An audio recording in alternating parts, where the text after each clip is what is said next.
welcome back to another stream. So, I've been playing, a lot of games I've been playing lately have been roguelites. I've been playing Hades, I've been playing Cult of the Lamb, and the one exception to that was I was playing Anno Mutationum, which, now that that's done, I need a new game to play. So, I figured a similar game, well, similar in theme, is Citizen Sleeper. It's another more cyberpunk-focused game. It's a bit more RPG, choose your own adventure type of story, which I'm a big fan of games like that. So, I figured I might as well give it a shot, see what we can do, what kind of adventures we can get up to in this game. So, let's get right into it, because I'm going to try this one out. Hey, today. There it is, Citizen Sleeper. Which looks like everything's coming through okay.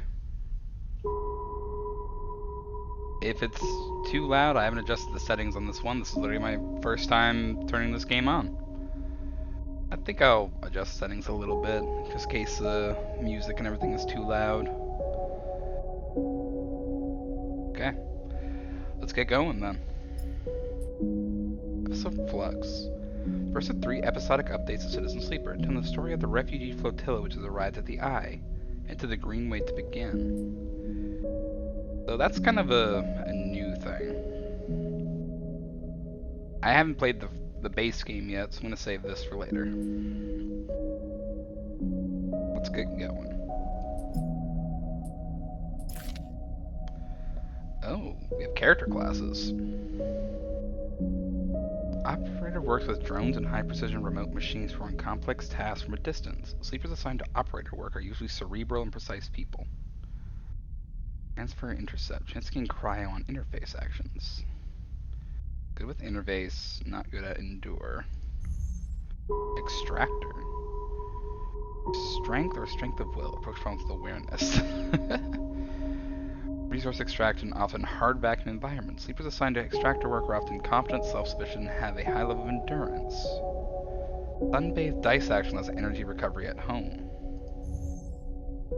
Operator, extractor, and machinist. Machinist repairs and modifies automated systems used in industrial resource extraction. Sleepers assigned to machinist work are usually diligent, careful, and structured people. Chance to gain random scrap item on engineer actions. Okay, so we only have 3 character classes.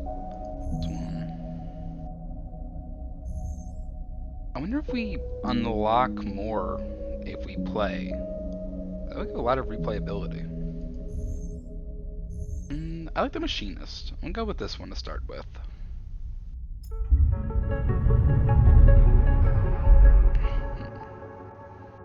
Now, like I said, I don't really have much clue as to what you can do in this game yet, so it's kind of like a test it out, see how it goes.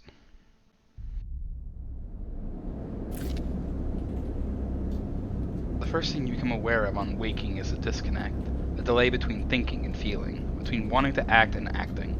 Minor, almost imperceptible, but always present. It's at its worst when waking, when yourself has spent many dark hours recalling what it felt like to be real, to be a person, to be in a body that was indisputably yours. Forget that body. You resist nostalgia. It is pointless, especially now. This is the moment to reach out, not curl inwards. This is your moment of escape, even if it feels immediately like you traded one prison for another, smaller, colder, lifeless. Reach out. You almost laugh. Or you would if there was room, or even air to do so. The walls of the container are immediately present, cold, hard at your back and face, cramping your limbs. You resist the dire to stretch, knowing that the claustrophobia comes next, and retreat a little from your central nervous system. It isn't painful, not like you used to know pain at least. In emergency mode, pain is a message delivered with efficiency and ease, a reminder that harm is imminent. There is no insistent throb, no trembling nerves, just a warning delivered with the banal quality of a digital notification. Right now there are thousands of them. Remember the plan, remember the others. Focus on the plan. We're here to do something. You mostly remember that it wasn't a good plan, but then your options were limited. And once you got the itch to get out, by any means possible, it's either that plan or something much worse. Usually simple. Collapse the shaft, drift away in the chaos, slip into cargo processing, seal yourselves into containers, and just hope the freighter left before you were missed. Some were lost in the shaft, others never found the meeting point. Only a few made it to the containers. But the freighter, as far as you know, left. That feels like enough. Enough to know that you might no longer be on that grim and heartless rock. Even if, in the airless hold of a freighter, you might freeze solid long before you reached any destination. Let's try to rest. But you are restless. It's been a long time since you left. Surely weeks, maybe months. You are dully aware of damage to your legs, your right arm. You've been reserving energy as much as possible, while your body is still needed to shut down many of its systems to protect you. You have spent much of that time asleep, knowing that anything else would be impossible to endure. You feel the weight of that impossibility begin to gather. It is time to sleep again, to nudge this false body into inducing delta waves in your emulated mind, and once again recoil into a dream of when you were once a person. And finally, we can rest. Time passes. The cold creeps further in. You feel something. Warmth. Not true warmth, but the indication of its presence.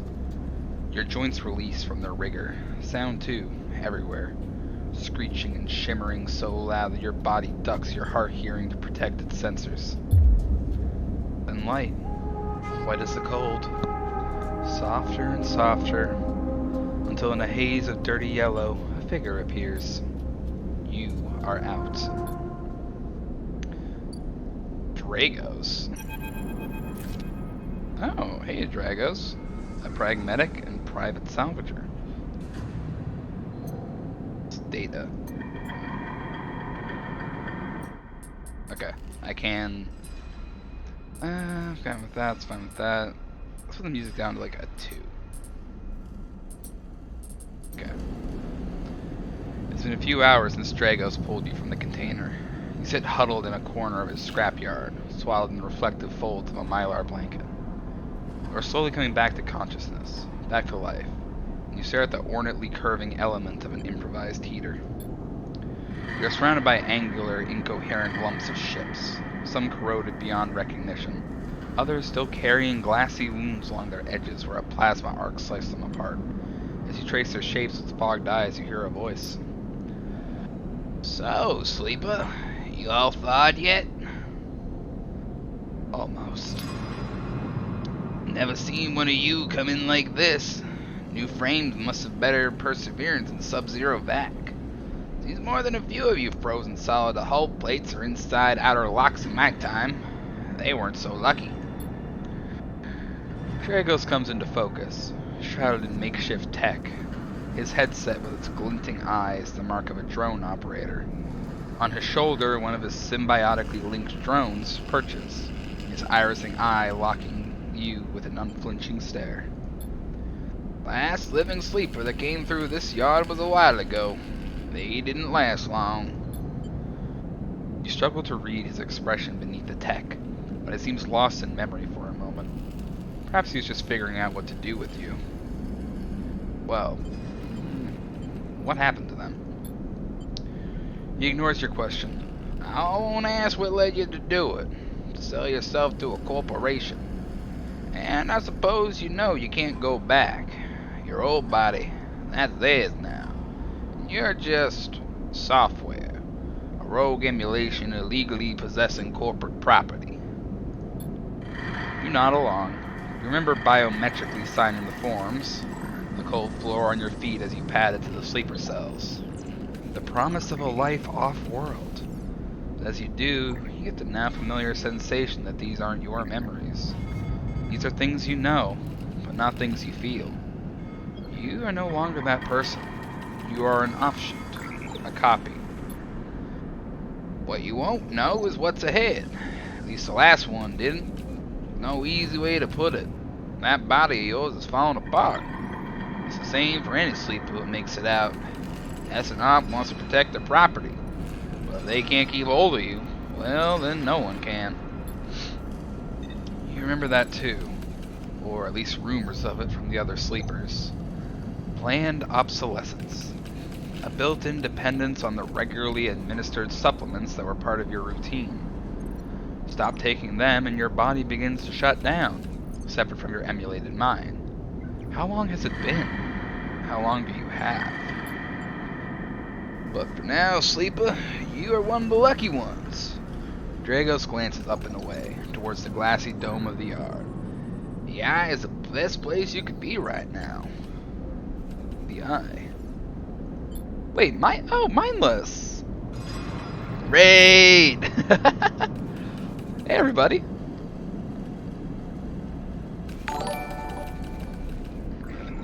What brings all y'all here?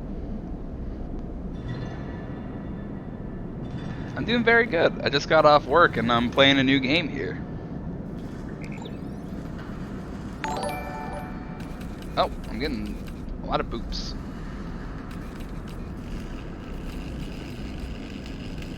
Oh, Angel, Wavy, thank you very much. Thanks for the follows, guys.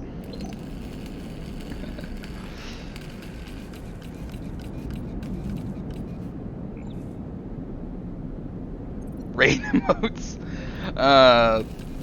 What?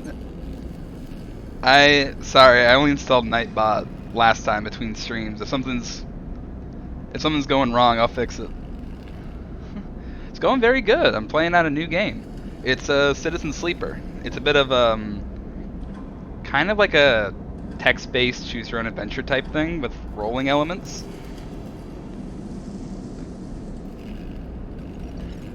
So I'm kind of just reading along to the story and doing voices and stuff. You were playing Satisfactory, weren't you, Mindless? How's that going? The station you'll see soon enough.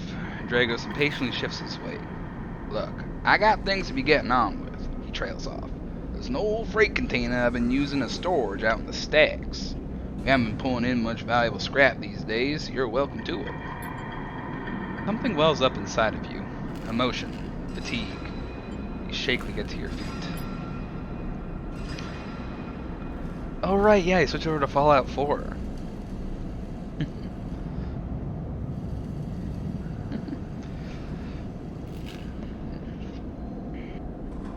I guess it has like some similar elements. You have the whole community building stuff in Fallout 4. Alright, you head on up there. You look like you need some rest. And with that, Drago stalks back into the Rex. His drone's already converging on a rusting hulk. Plasma flashes silhouetting his spindly figure as he returns to work. So, as you can see, I'm still in the tutorial section of this game, so figuring it out as I go. I want to do something similar in the vein to my Anno streams. I want to do something kind of cyberpunky, and I figured this would be a fun new thing to try. I want to play this game for a while. Welcome to Erland's Eye. Life on the Eye runs in cycles, during which you can talk to characters, explore areas of the station, and perform actions. At the end of each cycle, you need to head to your current home to rest. Resting will move time forward on the station. Head to the empty container location to rest and end the cycle now. So, okay, that's where I go. Okay. Gotta end cycle. Fallout is king? I played a bit of Fallout 4. Did I play Fallout 4? No, I didn't. I just watched a bunch of Fallout 4. I watched so many people do runs of Fallout 4, I think I played it. But I did play in a Fallout tabletop game. Now, that was a lot of fun. The container. 4 steel walls. You wake curled up in the corner of the container and begin slowly assembling the world around you. After all this time, you still find this body, the one you wake in now, strange and disjointed. Its message is readable, but somehow wrong. You sit up, pulling the mylar blanket close against the cold. Yeah, we were playing the We used to play the Fallout pen and paper game, but we modified that system so much it might have just been our own thing by the end of it. And then I think the company was Modifus. Modifus released the Fallout 2D20 system, so we switched over that and we were playing that for a couple months, but we haven't been playing since like beginning of summer. Life gets busy and all that. Here you are on this ruined station, millions of miles from anyone you know. Are you still in the system? Did any of the others make it out? It's impossible to know. After all this, what matters? Escape, getting answers, or building a life? Honestly, I'm here to get answers. I want to know what's on the go. It all matters. The past is impossible to escape if it remains a blur. What SNR did to you cannot be forgotten. You need a way of understanding all this before you can move on. Where are you? What is this place? What happened to the others? The questions outnumber the answers. You want to change that, but you'll have to learn to survive first. Dragos has left a few comforts in the container. The Mylar blanket, the bedroll you slept on, a canister of water, a makeshift electric stove, and some faded sachets of some desiccated powder. You thumb the power stud of the stove and begin to boil the water. The contents of the sachets smell like damp wood. You sprinkle them into the liquid. As the pungent smell washes over you, images from your restless sleep come back to you. A ring, like the station, but skeletal and ghostly. A web of threads pulling at your skin. A constellation of bright polygonal shapes like angular suns, burning into your mind. There's something unpleasantly visceral about these images, and it is long after you finish drinking before they begin to fade. You tidy away the stove as best you can and try to gather enough energy to greet the day. Ooh, what is this? Tutorial, condition, action die, and energy. Your condition represents the current state of your artificial body. It depletes by one segment each cycle, but can also be damaged by violence, injury, or lack of food.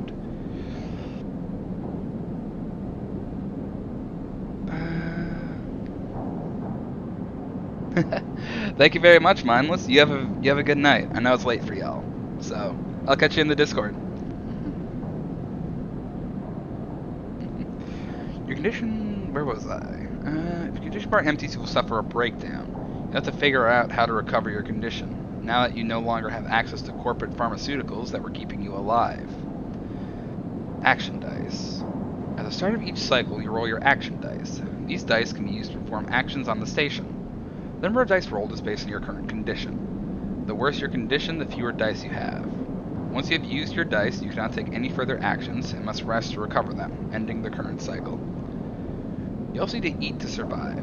This is represented by your energy bar. You can refill your energy bar by eating. First you have to find somewhere to get food. Your energy depletes by 2 segments each cycle. If it becomes empty, you will be starving. When starving, energy loss becomes condition loss, and your condition will also deplete at a double rate per cycle. Well, this is, I gotta learn fast for this one. So, up here is a condition, these are my action dice, and this is my energy level. So I have a 2, a 5, a 4, a 3, but I don't know what the yellow versus white means here. Okay. I guess I leave. Dragos has stood in the corridor when you close up the container. He is still wearing his headset. In the harsh light of the corridor, you realize it's implanted. A drone sits on his shoulder, its cache of sensor eyes rapidly irising. How are you feeling? Okay. The drone chirps. Good to hear. You notice that beneath the operator's rig, his skin is marked by burns and blotches. I know the container isn't mush, but it'll keep you safe. He pauses. So, I'm not going to chit-chat too long. You well enough to work? What type of work? Look, I'll be honest with you, Sleeper. I didn't pull you out of that container out of the goodness of my heart. He looks away. At the yard, it's simple stuff. We hack these old hulls down, sell them off to the shipyards or the bright market dealers for cryo. Occasionally we pull out some tech, something with a bit more value. But most of what comes in is scrap. It's hard to find a good hands here, but I figure as a sleeper, you'll be used to the manual labor. Obviously I'll slip you a few chits in commission based on what you turn up. Explain to me what chits are, like I'm an idiot, because I literally have no idea what's going on here, Dragos. These. He pulls out a handful of small metal bars. Air wall cryo, isolated from the market. What we use for trade out here. He stuffs them back in a pocket. He shuffles his feet nervously. Look, I wouldn't usually do this. In my opinion, you'd be best suited moving on as quick as you can. And sleepers, well, he trails off. Things being the way that they are for me at the yard, he pauses. I need the help. Be happy to, Dragos. Okay. He pauses, thinking of something else to add. Look, just come down to the yard when you're feeling fresher. There's plenty to do. You got it, boss. He nods distractedly and turns and walks away, the drone hopping along ahead of him. See you later, he calls back. Looks like it's time to get to work. Yeah. I'm sorry if this isn't the most interesting game. It's the type of games that I like, but I'm not sure how well it does for stream stuff. But, hey, if anyone wants to just vibe and hang out and listen to a story, happy to have y'all here. Tutorial Actions 1-2. Actions are the primary way you interact with the world of Citizen Sleeper. To perform an action, click and drag your chosen action die to the slot. Actions reward you with clock progress, energy, condition, or items, depending on their outcome. There are 3 types of outcome. Positive, the action goes better than expected. Neutral, the action succeeds. Negative, the action fails. Action die affect these outcomes as follows. Okay. So the 6 is a 100% chance of great success. 5 is a 50-50 of positive or neutral. 3 and 4 have 50% chance of neutral, 25% positive, 25 negative. And 1 and 2 are 50-50 if it's neutral or negative. Okay. Let's give this a shot and see how this goes. Oh, there's more stuff now. No. Type. Either critical or repeatable. Critical actions can only be performed once. Risk. Either safe, risky, or dangerous. Safe is no loss condition, energy or cryo. Risky is negative outcome means cryo or energy loss. And dangerous negative outcome means condition loss. Neutral outcome can mean cryo or energy loss. Oh, wow. 3. The skill that this action requires either engineer interface, endure, intuit, or engage. And the modifier is either -1, 0, +1, or +2. It's added to the action die when slotted and improves its value. Some actions require a +1 to perform.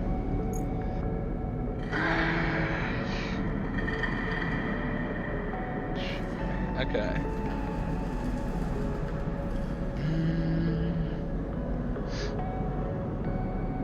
Cycle a clock back in business. A debt called in. Dragos is tied up in something ugly. If he misses a payment or 2, things can get nasty.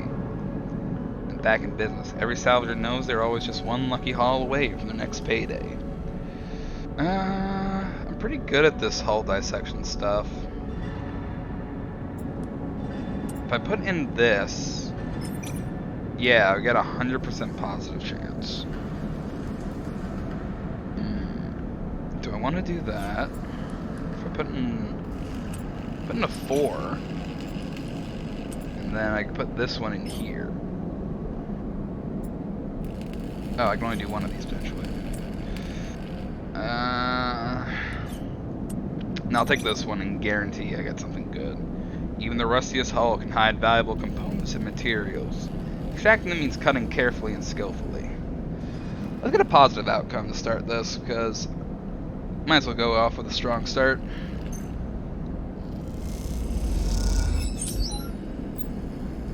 Oh, hell yeah. Actions often progress clocks. Clocks are displayed below the action that fills them, and they track your actions and how they affect the world.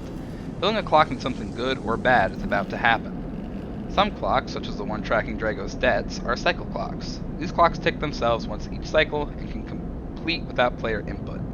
Any active cycle clocks will be displayed on the icon for that location. Okay.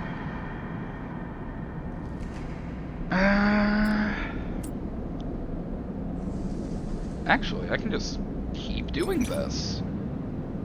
Yeah, I'll just keep doing this. Just keep dissecting this all.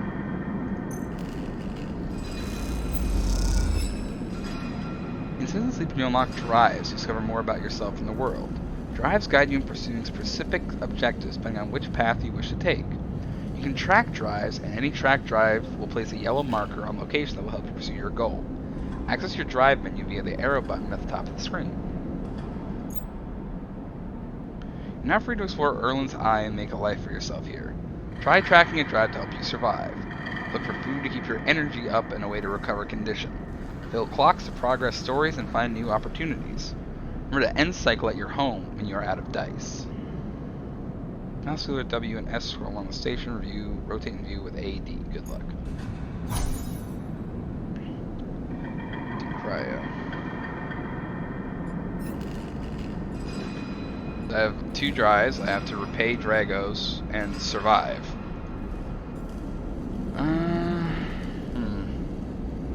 Okay.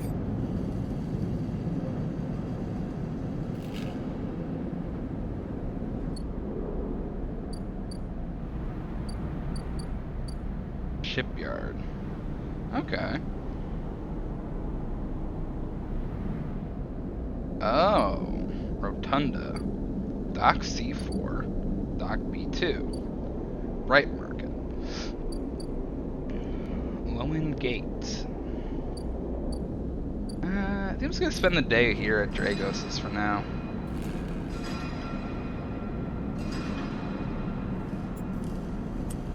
Put another one into here. Ooh, that could be negative. It's more likely to not be, so let's try it. Fingers crossed. Oh, it's all good, Wavy. Thank you. Okay. And last one, might as well try it. Come on, come on, come on, don't be negative. Ah, damn it. I got the cryo out of it. My energy's gone down. Okay. Dock C4. Dock B2.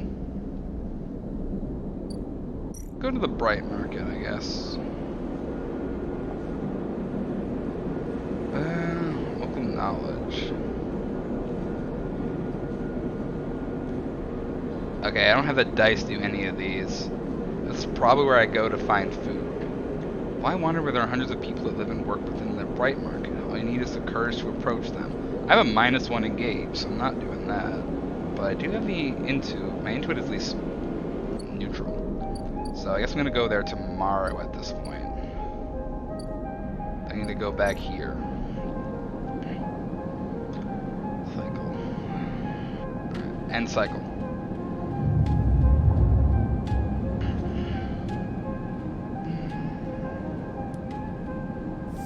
Yeah, I'm starving. Oh, that's... This time you don't wake up. Instead, the ghost of the station, that shifting skeletal ring, surrounds you. For a moment you are gone, absent from your own body, stretched out across a colorless void. Then the connections begin to establish themselves, threads tugging on the edge of your mind. These threads become vectors of exchange, and then extensions, as you feel your thoughts slipping away down them, dissolving into the millions of distributed nodes they connect to. You see the station.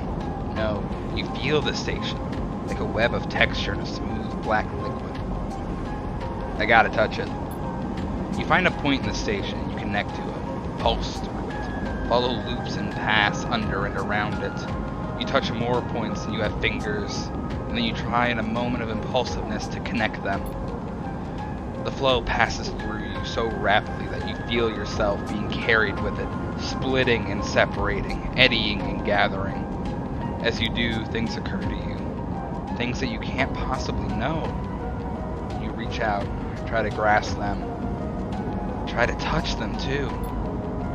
You notice a tugging feeling, pulling at you, insistently, as if it were a small child. Somehow it is pulling in two directions at once. You look down. All of a sudden, everything shuts off. You come back, trembling into this unfamiliar body, both yours and not yours, all at once. You find yourself standing in the container, eyes now open to the dark steel walls. You feel a change within you, a shift. You close your eyes for a second, and you feel it waiting there. The stations played out across your mind, a storm of connective nodes waiting to be explored. And then it is gone. Okay, I gotta...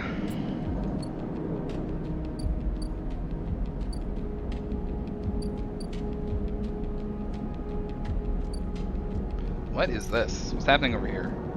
Hellion Crossing. Mercs willing to run the gauntlet of the Hellion system are rare, but those that do always return. Eventually. Oh, so that's a clock cycle for when that place unlocks to do something.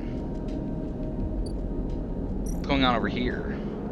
Salvage sortie. It takes several cycles to reach the starward belt and return, loaded with scrap from the old wrecks. Okay, that's another thing that'll happen in a couple days. Okay, I gotta get here.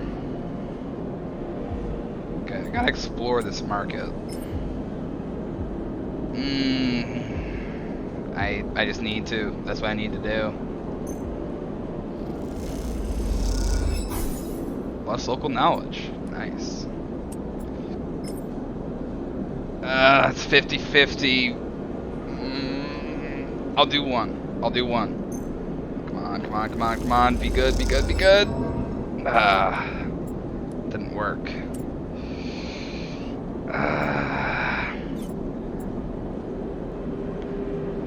I'm not gonna try it on a 1. I'd have no chance. I don't trust a 1. I mean, I just did the 50-50.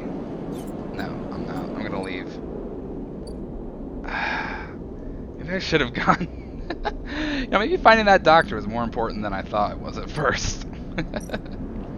Okay.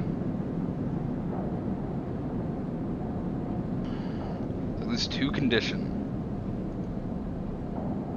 Complete active scenes. What do you mean active scenes? Oh, something's on the go here.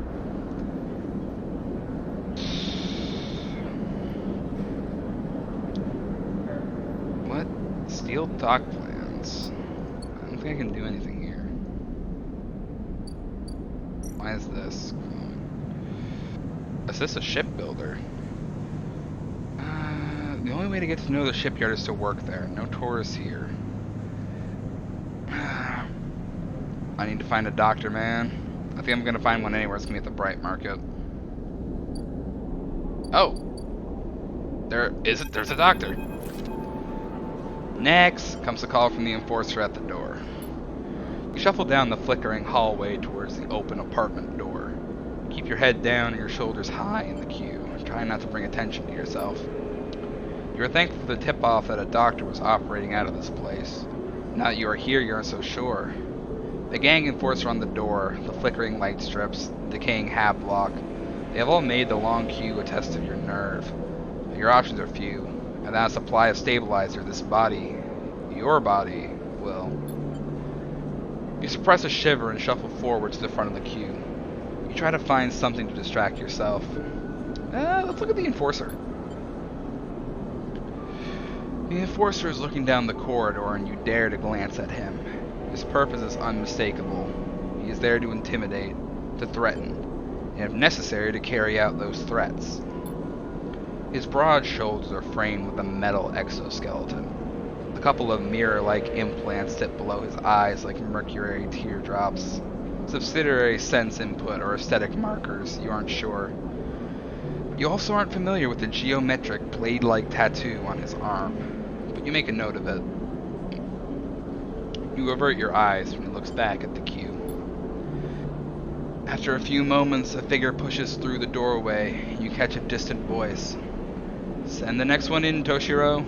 The enforcer jerks his head, and you slip inside, passing through the dark entryway and pushing through the plastic sheeting on the far door. The room beyond is bathed in warm light. A floor-to-ceiling transparent panel gives a full view of the bright market sealed roof and the buzzing traffic above, and for a moment you're transfixed by the motion.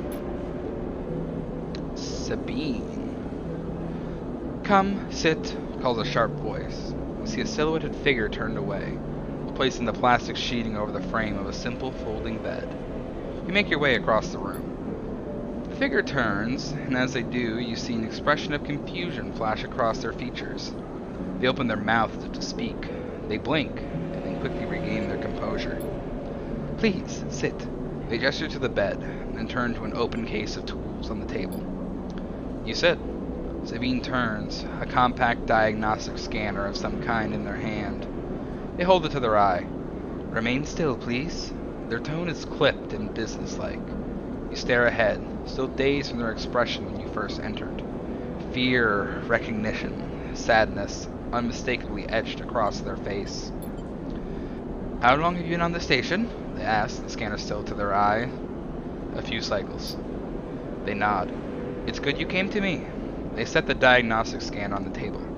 I'm going to start by assuming you don't know anything. They take your arm and roll up your sleeve, inspecting your synthetic skin. Your body is dying. They say it without ceremony, without drama, but not without empathy.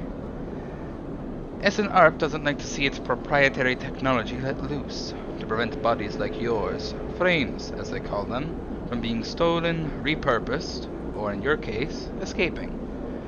They built in a process of so-called planned obsolescence. Frames decay rapidly when not regularly injected with stabilizer, one which SNARP remains the sole producer of. They look up. Sound familiar?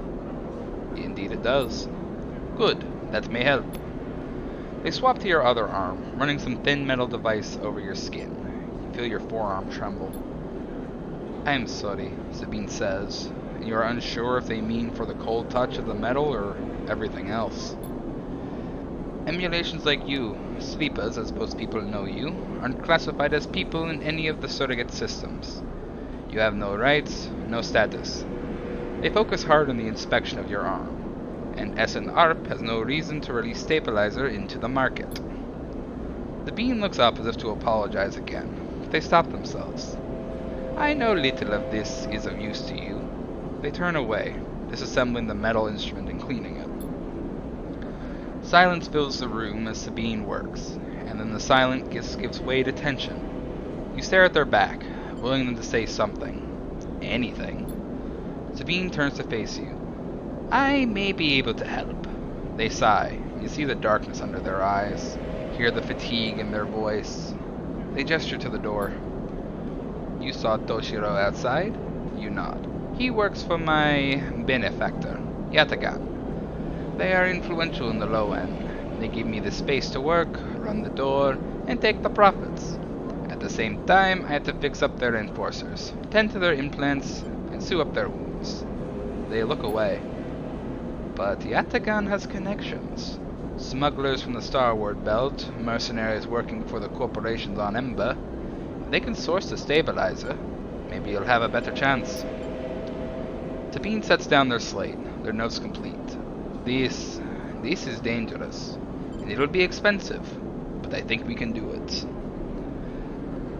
Why help me, Sabine? Sabine walks away to the window, their face dappled by the shadows of passing drones. Let's just see if this works first. I'll let you know when I have a lead. Oh, what's that? Hey, Mars! Thanks for the follow and welcome to the stream. You nod and leave, Sabine still staring out, unmoving. When you reach the lower level of the market, you look back up through the panels of the roof to see if you can see their face, but the room looks dark against the lights of the market.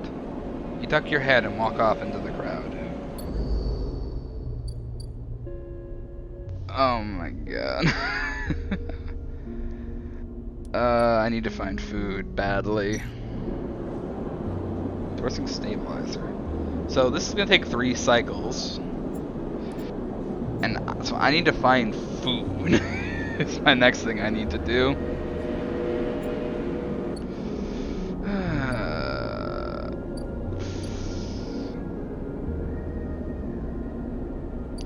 Can I do anything? I might be able to do something there. I can't do anything over this way, so I'm gonna go over here. Pay low-end toll.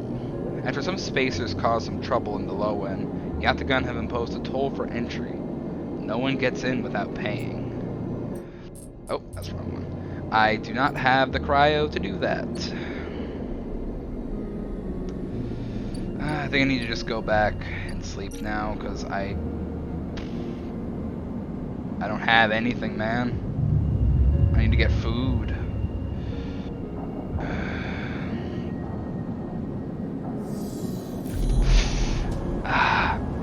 Again, the skeletal ring of the station fills your mind. It sparkles with glittering lights, like stars reflected in a winter lake. It is clearer, crisper than before. The threads still pull, but you remain in place, flickering in the flow. Between the threads you see bright shapes, caches of shimmering light beneath transparent crystal forms.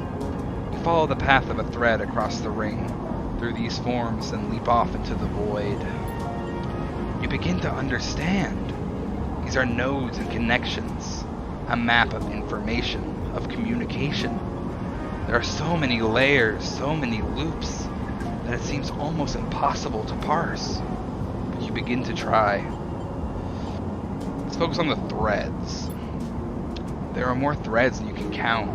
You choose one that passes nearby and approach it. As you inspect it, you understand why you instinctively chose the word thread. When you first saw them, they are not single lines, but rough, fuzzy things woven from data strings of all kinds. The threads and nodes, passages and puzzle boxes. One leads to another. There is so much here, so many answers, so many questions. All you need to do is follow the paths and open the boxes. You look out across the ghost landscape of exchange and see an opportunity. But then that insistent tugging again, pulling at you. You look down again and see 2 lines, 2 threads, pulling in different directions, that they were tied around you. We'll go for the first thread. The first thread leads out, away from the station, into the inky black. Someone out there is tracking you, hunting you, following the thread to you. They are in a ship, and the ship is approaching ever closer with each cycle. Where's the second thread go, then? The second thread leads in, pulling deep into the station. Your gaze follows it, and this time you see something. A sphere, shimmering above a strange, angular body. A pulse shoots out from it, passing over you like a torch beam. Testing you, tasting you. You open your eyes. Time is short. Oh, I don't like this clock. I do not like this clock at all. The cloud. Something has changed inside you. You can now access the data cloud of the Eye, a network of decaying protocols and data caches.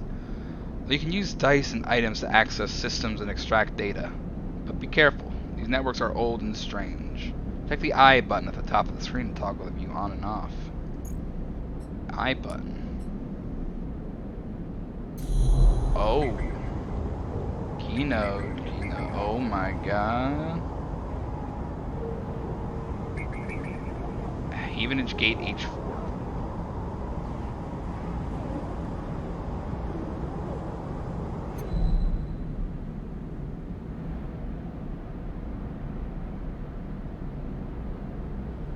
What is happening here, man?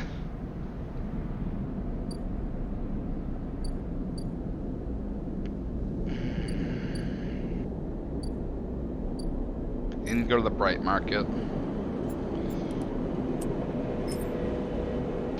I think This has to be where I get food, so I need to do this. Because I'm running out of it. Ah, negative outcome. Come on. Give me something, please. I have to get something positive out of this. Oh, thank God, I got one. Okay. Street food vendor. You're telling me there's a vendor this whole time? Emphas is busy, his broad face uplit by the makeshift gas burner in front of him. With precise, delicate movement, he lays thick chunks of marinated fungus into a dented wok, his other hand idly tossing a metal bowl of sliced vegetables and some red fleck dressing. The smell is incredible. You watch as he fulfills a set of orders, heaping the fungus with the bright salad and depositing it in plastic trays. A stack of chits rattles in his apron pocket as customers file past the burner, handing over payment. Oh man, we need food so bad. You join the queue. It's mostly made of off-duty salvagers, vac suits unzipped and rolled down to expose stained vests, grubby mods, a lattice of scars and tattoos. You discuss the best food on the eye, the best drink, comparing notes on bright market dives, their words cut through with heavy spacer slang. Eventually it's your turn, and you shuffle to the front. Emphas speaks in a deep, even tone without looking up. First try's free. Thank him. The smell is almost unbearably strong as he cooks. The earthiness of the fungus laced with something so spicy the smoke makes your eyes water. The heat from the burner is like a bonfire, and your skin hardens in its glare. I know you sleepers, Emphas says while he cooks, his voice deep but clear. A hard life, a lot of stories. He glances up from beneath his cap with piercing eyes. No. Let's tell him a story. You begin to tell him about your journey to the Eye, and he nods as he cooks, his eyes never leaving his work. You tell him of the confusion, the pain, but also the sense of possibility and its sudden arrival. You tell him of the cold and dark of the container and the endless cycles spent within it. Now, it seems, you tell him, like some dream that you once had, you can never forget. You tell him that the Eye excites you and scares you, and you are unsure where to walk, where to look, what to do. Eventually you tail off, running out of words. He places a plastic tray of steaming fungus in your hand. Next time we can talk some more, he smiles. But next time, you pay. Slams a heavy hand against a button on the burner's side and it shuts off. The roar of the flame and its impressive heat fades. Next time then, sleeper. He waves you away and begins to oil the wok. Before you turn back to the alley, you notice a geometric pattern of circular scars across his forearms, each surrounded with a constellation of glinting pin marks. You walk away. As you do, you take a bite of the rich, spicy, delicately sweet fungus. Your taste sensors light up like a fusion reactor. You'll be back. Oh, thank the gods we have. We have energy. Oh boy. My condition is declining though, but I need to hope that Sabine can help with that. Okay.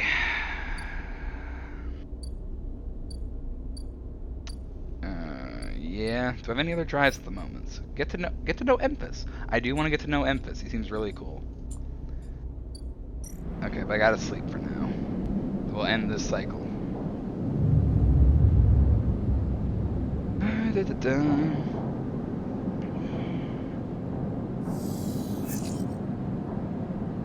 That clock is ticking.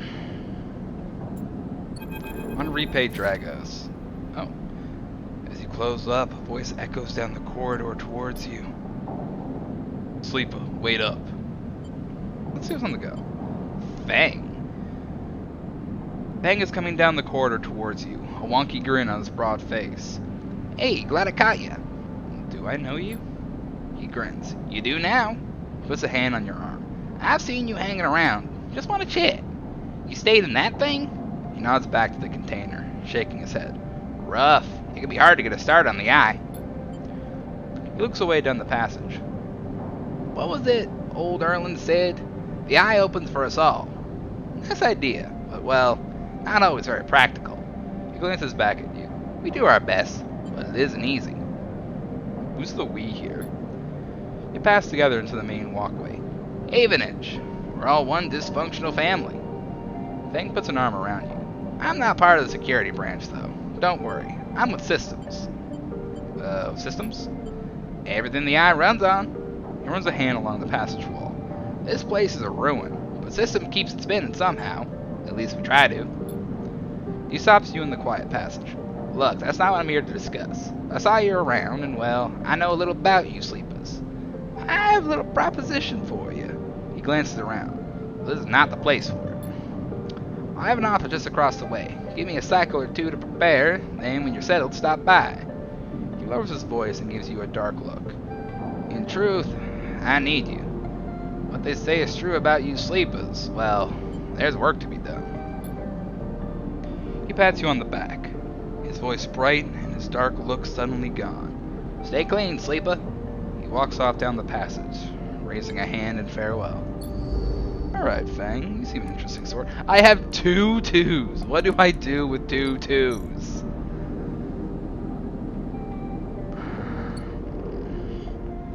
Okay. So first off, I definitely need to get more food. Order fungus. Fungus fan. Emphas doesn't trust people easily, but he notices his regular customers in his own quiet way. I need to like drag it there, okay. Start action.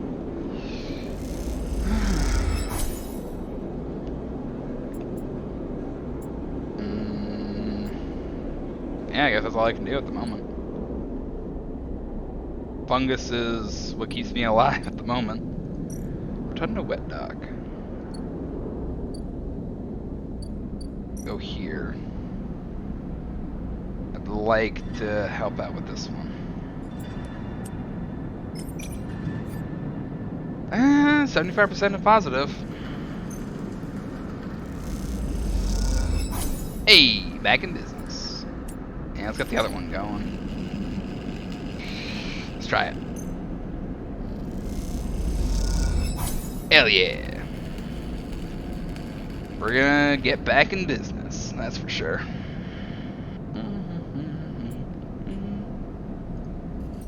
Oh, nope, that's the wrong button. I keep hitting the escape button to go back, but it's right mouse click is what I should be pressing. And that's all that done, so we're gonna end this cycle. What if we get another dream popping up?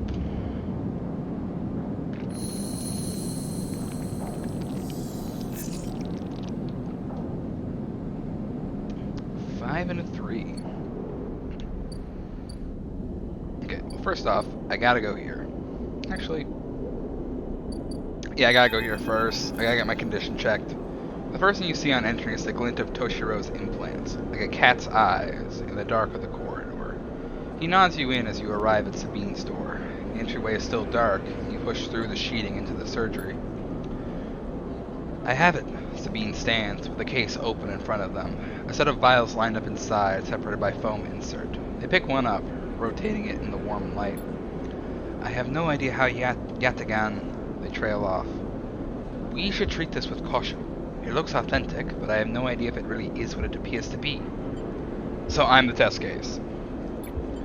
That seems to be the case. Unfortunately, I'm not sure we have another choice. They gesture for you to sit on the bed. The stabilizer works under a simple principle, to an immunosuppressant in a transplant operation, and that it stops your body from rejecting the unfamiliar part of itself. In the case of your frame, the unfamiliar part is each of your biosynthetic organ groups, which over time are identified by your body as foreign material and therefore must be eliminated. Sabine holds up a vial of the would-be stabilizer. However, unlike an immunosuppressant, the stabilizer doesn't do this by limiting your entire immune system. I'll be back in 1 second.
Okay, I'm back. I had a call from my mom, so I wanted to look at that real quick. Okay, switch over to my secondary screen, just to see a bit more of the game. Instead, okay, Sabine holds up a vial of the would-be stabilizer. However, unlike an immunosuppressant, the stabilizer doesn't do this by limiting your entire immune system. Instead, it re-encodes your biosynthetic organs with new protein chains, which act as passcodes with your immune system. The stabilizer refreshes those passcodes, keeping your frame from rejecting all of its own organs. Which means the stabilizer should be able to encode any organic or biosynthetic matter to be accepted by your immune system. They glance away. At least, if the stabilizer is genuine. The only way to know for sure is to inject the vial. We begin readying the syringe. I will start with a small dose to limit the risk. Let's do it. Rock and roll. Sabine cracks the glass neck of the stabilizer vial and uses a syringe to extract a fraction of the liquid. They tap the syringe and you watch as if any sign might emerge from the clear liquid. You barely feel the needle, your frame registering the initial injection, but with little response. A sensation begins to spread from the site, a fizzing, trembling wave that disperses through your arm with incredible speed. Your vision goes white, and when it returns, Sabine appears encased in shards of sparkling light that slowly fade into darkness as you settle back against the bed. You swim in darkness. Muffled noises like an argument heard from underwater, prickling waves of cold. When you sit back up, Sabine is sitting in a chair by the window, facing away from you, backlit by the glow of their slate. Awake? What happened?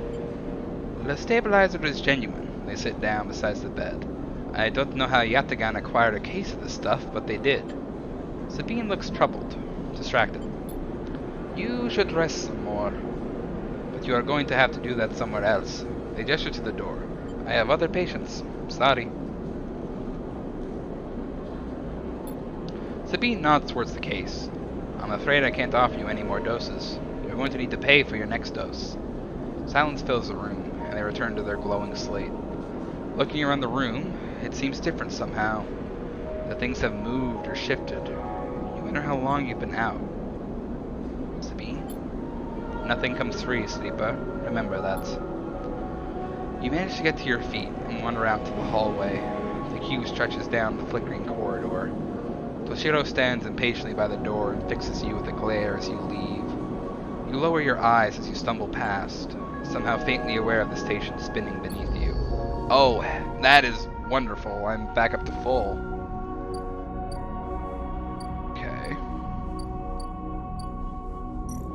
Still a yellow symbol here. 100 for stabilizer. Sabine is selling off the case of stabilizer vial by vial. You haven't been able to talk with them since your last visit. Oh, wrong button again. Okay, so it's 15 bucks for food, and then 100 bucks for stabilizer. Oh boy.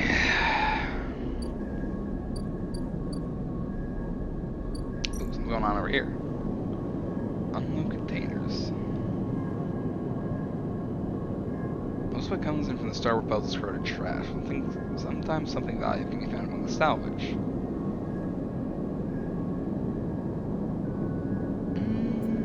What do I get from salvage?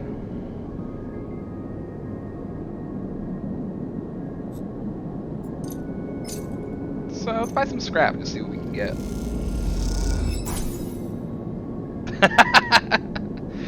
Yeah, just like real life. We have to pay for food, pay for healthcare. Oh my god, capitalism. Ship mine fragment could be reassembled with the right tools and a few more fragments. Okay.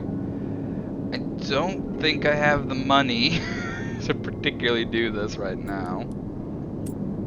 No. I want to keep that, I think.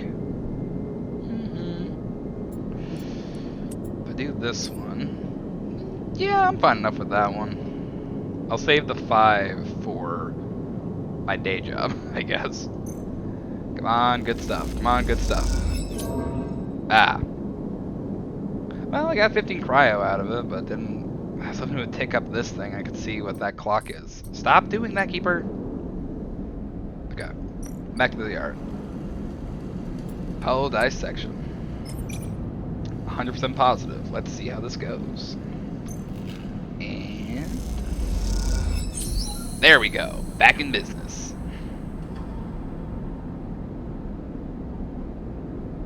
I can't do either of these anymore, it looks like.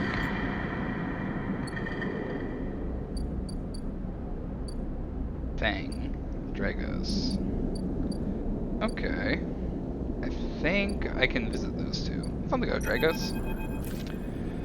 You arrive into a buzz of activity at the yard. Red blinking lights flash across a vast dark shape, suspended below the dome. They flicker across scorched hull plates and bent structures, spilling from holes in the twisted shape. The cutter is huge. It's been torn apart in some violent encounter.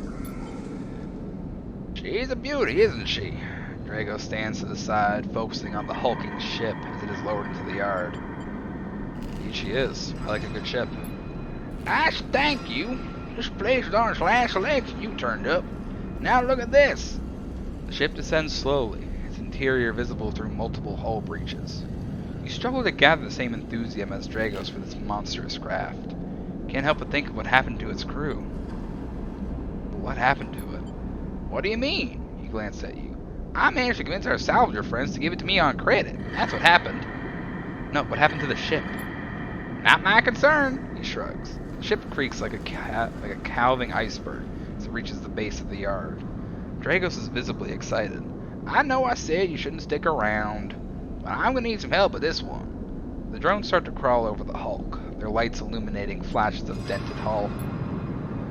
Watching you wonder if you arrived in a similar fashion. Locked inside that container, the wreck of the Essen Arp freighter lowered into the yard like a corpse ready to be butchered. Or was the container delivered to Dragos on its own, a womb for your rebirth into this strange station? You shudder. Perhaps if you could learn something about this ship, you might be able to trace the path that led you to this yard. Drago squeezed your shoulder. After these past cycles, I think we're up to it. What do you think? See the fading name of the ship emblazoned on its side. Winterlight. Let's do it. He claps you on the back. Glad to hear it. Come back in a few and we can make a start. A real beauty, Dragos repeats, perhaps just to himself. You take one last look at the shattered ship as the drones start cutting, and slip out of the yard, feeling suddenly cold in the empty passage. Hey, achievement unlocked. Paid off. Oh. Characters and upgrade. You complete your first drive. Each drive completed unlocks an upgrade point to spend on upgrading your character. Activate your character menu via the arrow button at the top of the right screen. Okay. Ooh. So... chance to gain random scrap item in your action. Use scrap components at home to repair your condition. Oh, oh, it needs 2 upgrade points for that.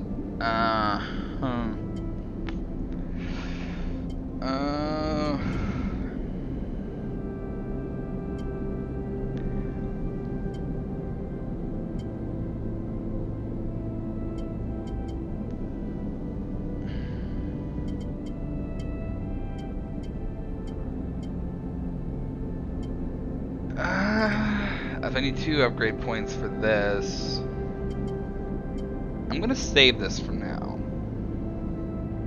Oh, actually, into it probably be pretty good. I'm gonna save this for now because I don't know what the next thing I need is. I'll save this. Buy a vial of stabilizer. Study the Winterlight. Get to know Emphis. Oh right, I can go visit Emphis because I need more food today. Emphis, give me some fungus, my boy. Okay, I will say though, this fungus dish actually sounds pretty good because it's like spiced and hot and earthy. That's something that have an interesting flavor. Oh, I'm so used to escape being like the back button in games like this. You need endure for this. Maybe I should put a point in endure. I'm gonna see what Feng wants first. Sleeper! Feng catches your attention as you approach the Havenage building, leaning against the bay door to the side of the entrance. You approach. Easy to come in this way. Security, all that. He gives you a look. You know, he slams a button and the bay creaks open, blinking the lights in the dark behind it. You follow Feng inside. Truth be told, I don't spend much time upstairs. This is where I work. The door hisses as it closes behind you. The bay is filled with pieces of hardware, all rigged up to generators and diagnostic slates, things you don't recognize that glow with blue screen light. There's a chorus of hums and blends into a single wave of static, filling the dark corners of the room. Yeah, sweet and spicy mushrooms. Hey, if anyone has made that dish, I will happily try that. Feng leans on a server stack and gestures around. You like it? I think it's actually pretty cool. He smiles widely. I thought you'd say that. He taps a nearby server stack, which bleeps in response. This is my treasure trove, all dredged up from this sea of systems we call the Eye. You wouldn't believe what this place runs on. The Ace Intel Core processor. He steps over to a towering block speckled with vents. Some of these systems are from the original station, AE-1, the one Solheim built. We had to invent new components, repair things we never built, reverse engineer entire subsystems into existence. Residents here look at the Eye and think they're seeing a concrete reality. But this place is a system in constant flux, decaying and growing, collapsing into new configurations. He walks down between the hardware stacks and you follow. We're keeping this place alive, but also remaking it into something new, dragging it away from those corporate origins. He stops. At least, that's what I'm trying to do. He turns back to face you among the flickering machines humming all around you. I know you can see this too, Sleeper. All these systems in sections. You can, can't you? I can. Makes sense, right? You're between here and there, between the people and the systems. You light this place up like a beacon. That's what I need. You glance at the lights around you, and as you do, they seem to flicker, to realign, to follow your gaze. Feng notices it too. I'm guessing being a beacon isn't always ideal when you're on the run, though. Yeah, they're tracking me. He pats you on the shoulder. Maybe I can help with that. There's a lot of old growth in this place. Subsystems I can't see, access protocols lost to time and decay. Secrets. A shitload of secrets. With your help, I can unlock this place. Break off those last ghost limbs of corporate control. He lowers his voice below the hum. Even in Havenage there's old growth. Those whose roots trace back into those bad old days. You help me dredge up the past, and I'll see what I can do about that tracker of yours. He winks. What do you say, Sleeper? Let's rock and roll, Feng. He pumps his fist and claps you on the shoulder. He meets your eye. You won't regret it, Sleeper. Feng passes you a ragged-looking metal tab. A gift, he smiles. It's a Solheim cipher. I dug it up from the depths of the station. Slot that into an old network gate and you'll be able to pull out all kinds of secrets from the nodes inside. He walks you back to the front of the bay. Start by bringing me whatever you can turn up. Use that emulated mind of yours and see what's out there. Let's get a picture of how things are. Those above, he nods at the ceiling, have granted me an acquisitions budget. I can pay you for whatever useful data you bring in. I know you need it. Indeed, I do have to pay for fucking medical bills! I have to pay medical bills even in a video game! He slams the door button again. Keep it quiet, keep it clean, Sleeper, and I'll see you soon. You step, blinking, back out into the passage. Those flickering lights still in the back of your mind. I have a new drive. Disable your tracker. Banga said he was disable your SN ARP tracker. You can get to the bottom of his mystery first. It's like paid Dragos. Back to pass. They want to think of the old Solheim networks in search of secrets that could change the future of the station.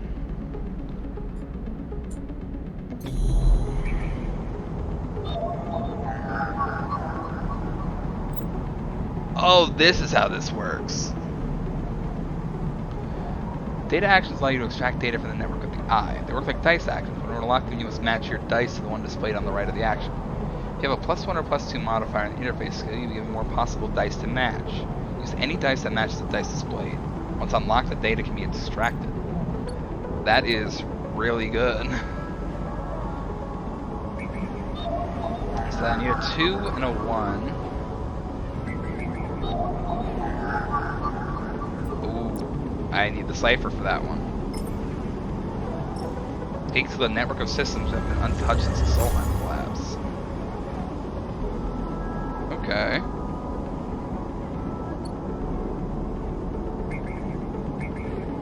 Oh, I just unlocked a bunch with that one, I think.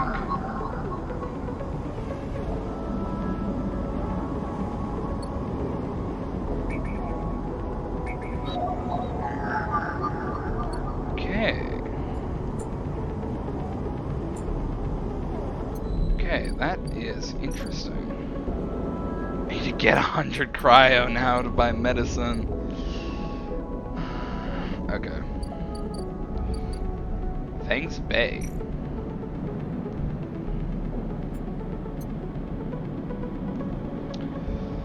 Deliver data. Feng will pay you well for any Solheim data you derive from the Eishold systems. What he does with it is anyone's guess. Don't have any data yet.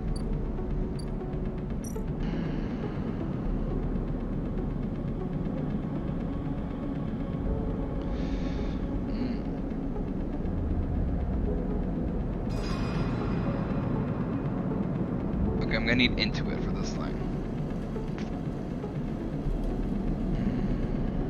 Okay. Stop that. So I'm gonna need a point of Intuit. There we go. Ah, man. Okay. Maybe... Okay, what did I just unlock there? Dice actions display potential positive and negative outcomes. Okay, that's so good. But I'm probably gonna want this +1 before I start investigating the cutter. So... I guess I'm doing this one. This is what I'll be tracking now. Extract the past. Okay, so yeah, it's all of these ones. Ooh. Image agent. Why is this one that good? Agent is broadcasting on the open network from here, leaving them open to data extraction. Okay, let's hope I get some low dice. Actually, no, this is good. If I have high dice, I can use them for Winterlight. And I have low dice, I can use them for this data stuff. Okay. Should have known about the data stuff sooner, because I had some low dice I've kind of just used. Okay, I have a 2. Oh, that's a pretty good dice. Holy shit.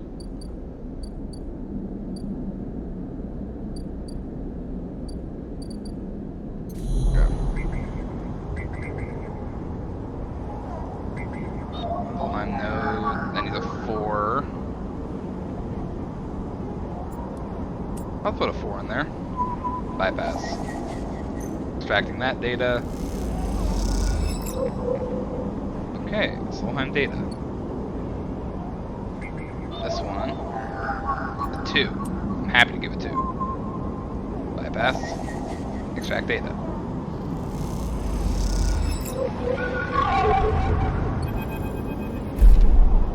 Oh.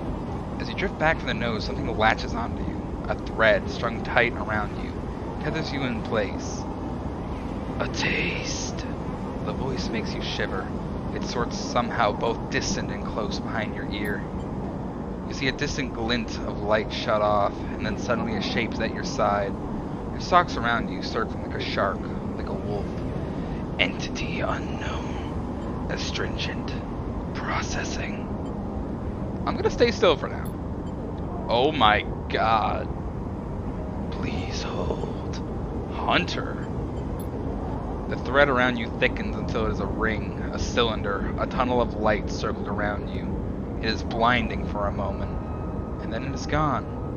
As it fades, you see a figure, a creature in front of you. Its strange head flickers between different angles, reading you. What are you?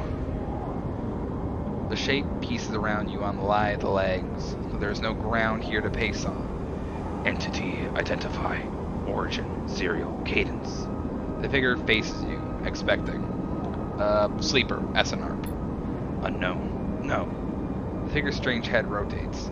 Brackish signature. Of and not of. Attempting interface. As the figure speaks, more threads begin to spiral from its head. Thick, snaking vine-like ribbons that flex and wave. They approach with intent. We're gonna fucking run! You kick off and glide away through the cloud, the threads surging after like predatory tentacles. They follow, wrapping the space around you until you are held within a web, a tangle of tentacles closing in. Stop! Hunter halts its threads, its head's twitching. Entity, your identity is unknown. We only seek to correct illegalities. Can you confirm your legal right to sentience? I'm a person. Incorrect. You are an entity. All at once, Hunter's head is directly in front of yours. You stink of their taste. The one from the sealed dock. Oh. You stink of their taste. The one from the sealed dock. Hunter shimmers with fury. I will find access. I will interface. What sealed dock, man? An entity hides in the rotunda. You are its puppet. Hunter extends a razor-edged thread. I will not be diverted from my task. It glows with murderous intent. Strike. You lash out with all of your force. Not a physical strike, but a focusing. A spike of interference leaping out like the tip of a spear. Hunter stumbles, shifts, separates. Wake up. You open your eyes, blinking back into the station light, shaking with fear. Don't have a 1. Don't have a 2. Yeah, I don't think I have the dice for anything else now. Yeah, no I don't. Okay. Oh! Hunter can find me, it looks like.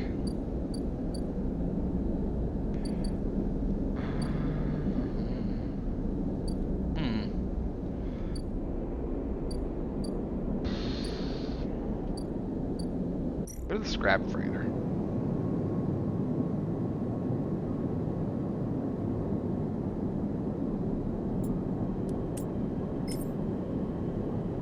Definitely be a positive one if I get this.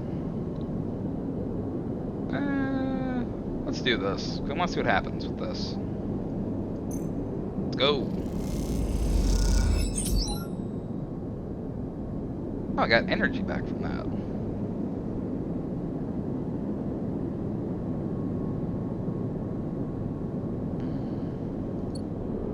Alright, that's okay.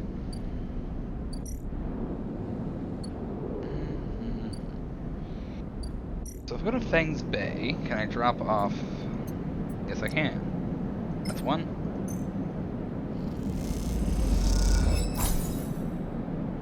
And cryons plus scoping the systems. Second one. Hey, 15 cryo. I ain't complaining.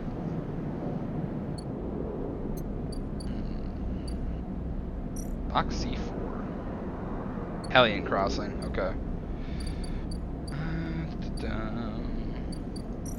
Back here.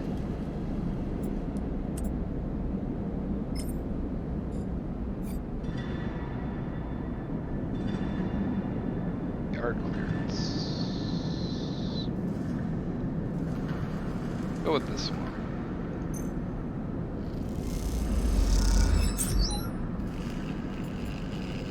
Plus 2 Winterlight. I'll put this one to here.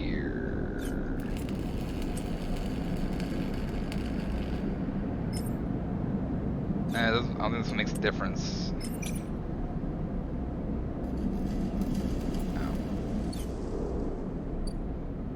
I want to know more about the Winterlight, so...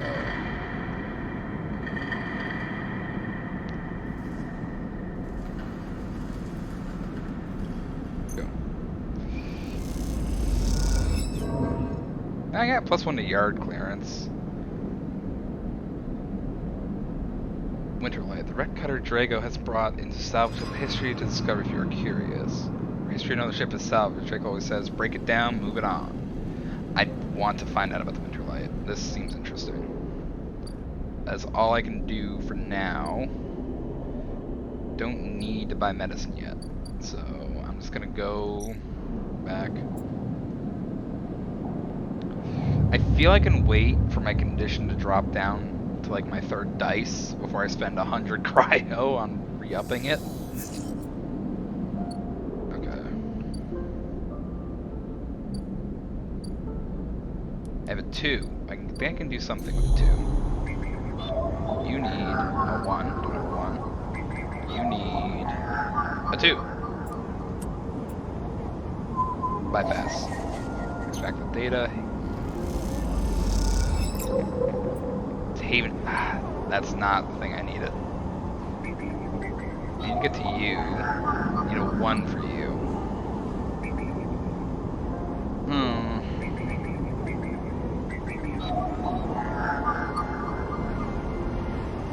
Can I do anything with a 3? I don't think I can.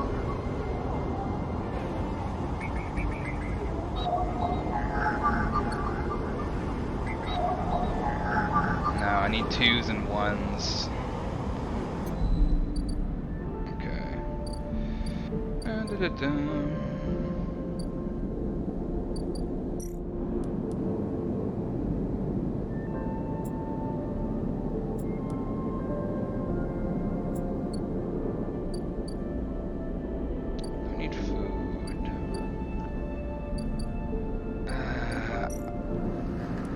On this.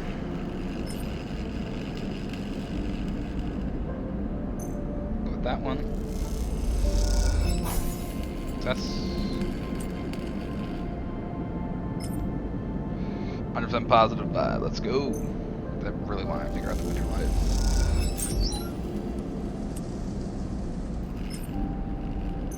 Come on, come on, come on. Okay.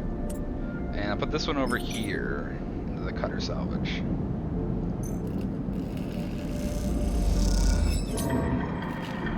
Well, I got 16 cryo, but I lost some more condition. And that flickering. Okay. Scrap components, filters, capacitors, sensors, useful salvage to the right person. Oh right, there's a whole marketplace I've completely forgotten about. I could probably sell that stuff on the market if I had it unlocked. If I don't have it unlocked yet. Okay, that's all I can do for now. So I'm gonna go sleep again.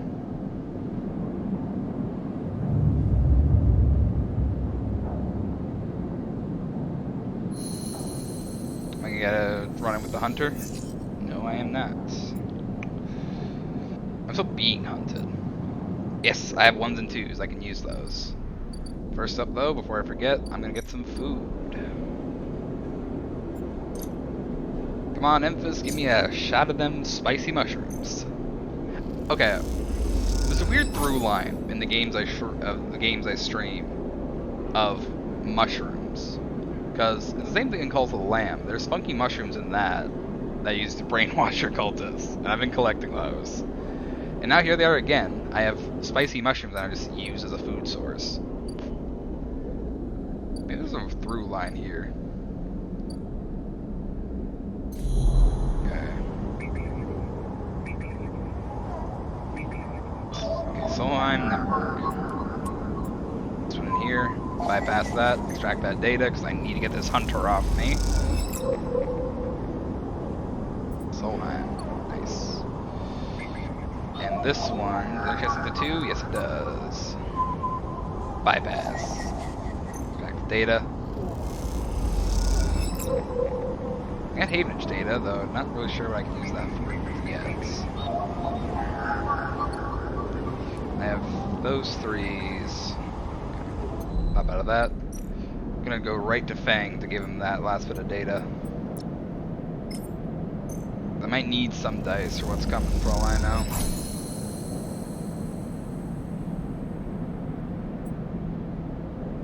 That's supposed to be complete.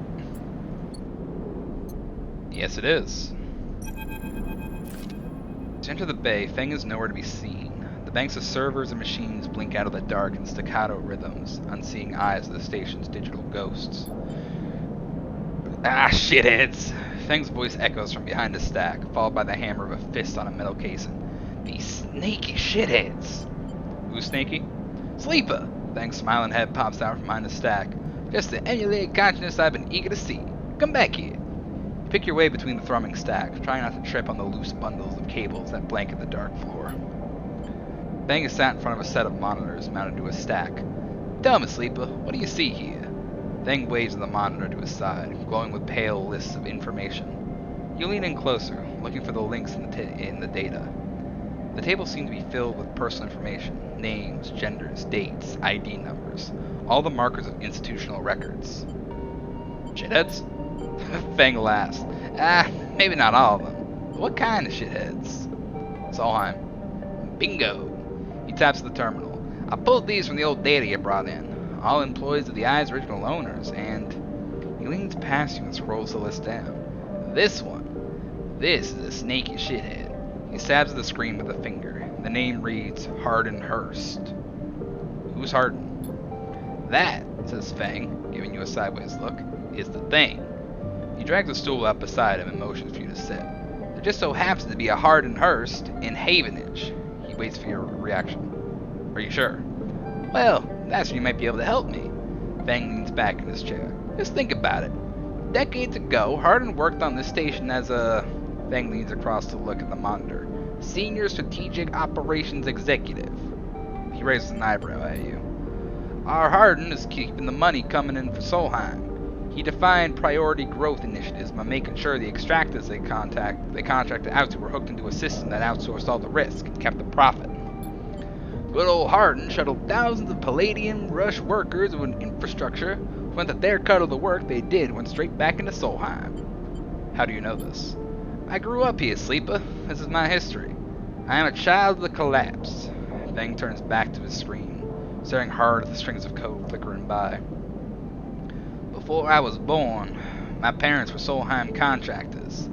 They ate in Solheim canteens, worked on Solheim ships. They breathed Solheim air and slept in Solheim beds. Fang's voice rises as he speaks, his hands fists on the terminal edge. And the work that paid for that existence?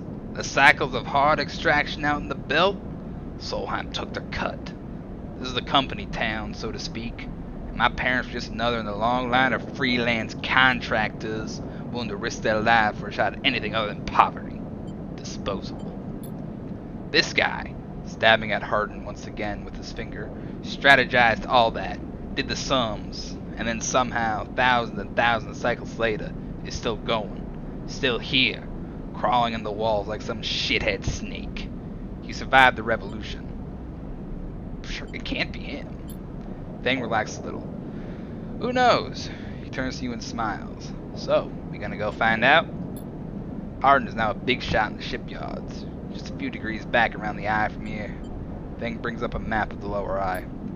Havenage might be born out of Erland's revolutionary zeal, but a flat hierarchy it is not. Hardin happened to float to the top. Fang zooms in on the far yards. He grimaces. The thing is, I don't have access to those systems. The shipyard crew is pretty paranoid and they don't like anyone from systems digging around in their stuff. Plus, we need more than just the name of a Solheim executive. We need proof.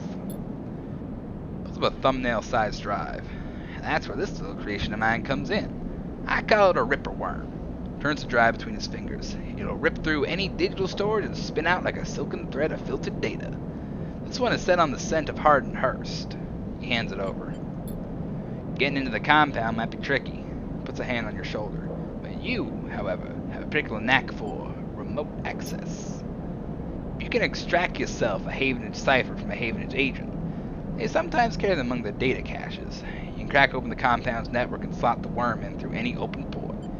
Never even need to go near the shipyards. So what do you say? Up for it? Hell yeah. I knew it. I knew you'd be happy to catch this snake. And don't worry. Once we nail this guy, I'll start work on that tracker of yours. I haven't forgotten. Fang scratches at his chin. Anything the worms get, it'll send it back here to me. Something wrong here, and I aim to get to the rotten core of it.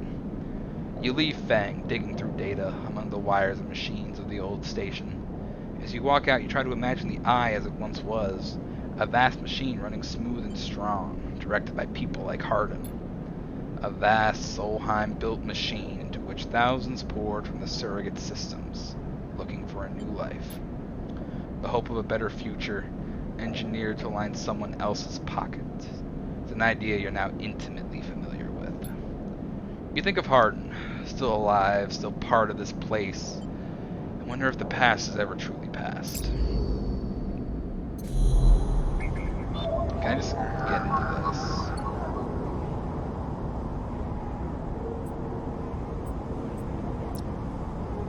Okay. This is a shipbuilder, all materials. I could hate an agent to get a cipher. I have a cipher already, though. Like, I have Havenage data.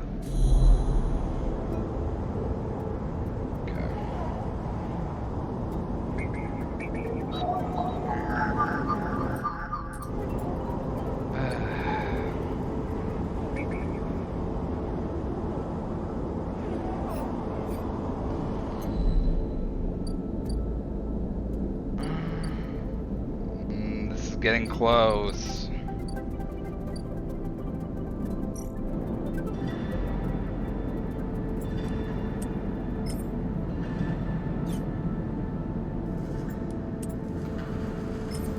Uh, 75%. I want to get to the end of this. Yes! Winterlight complete.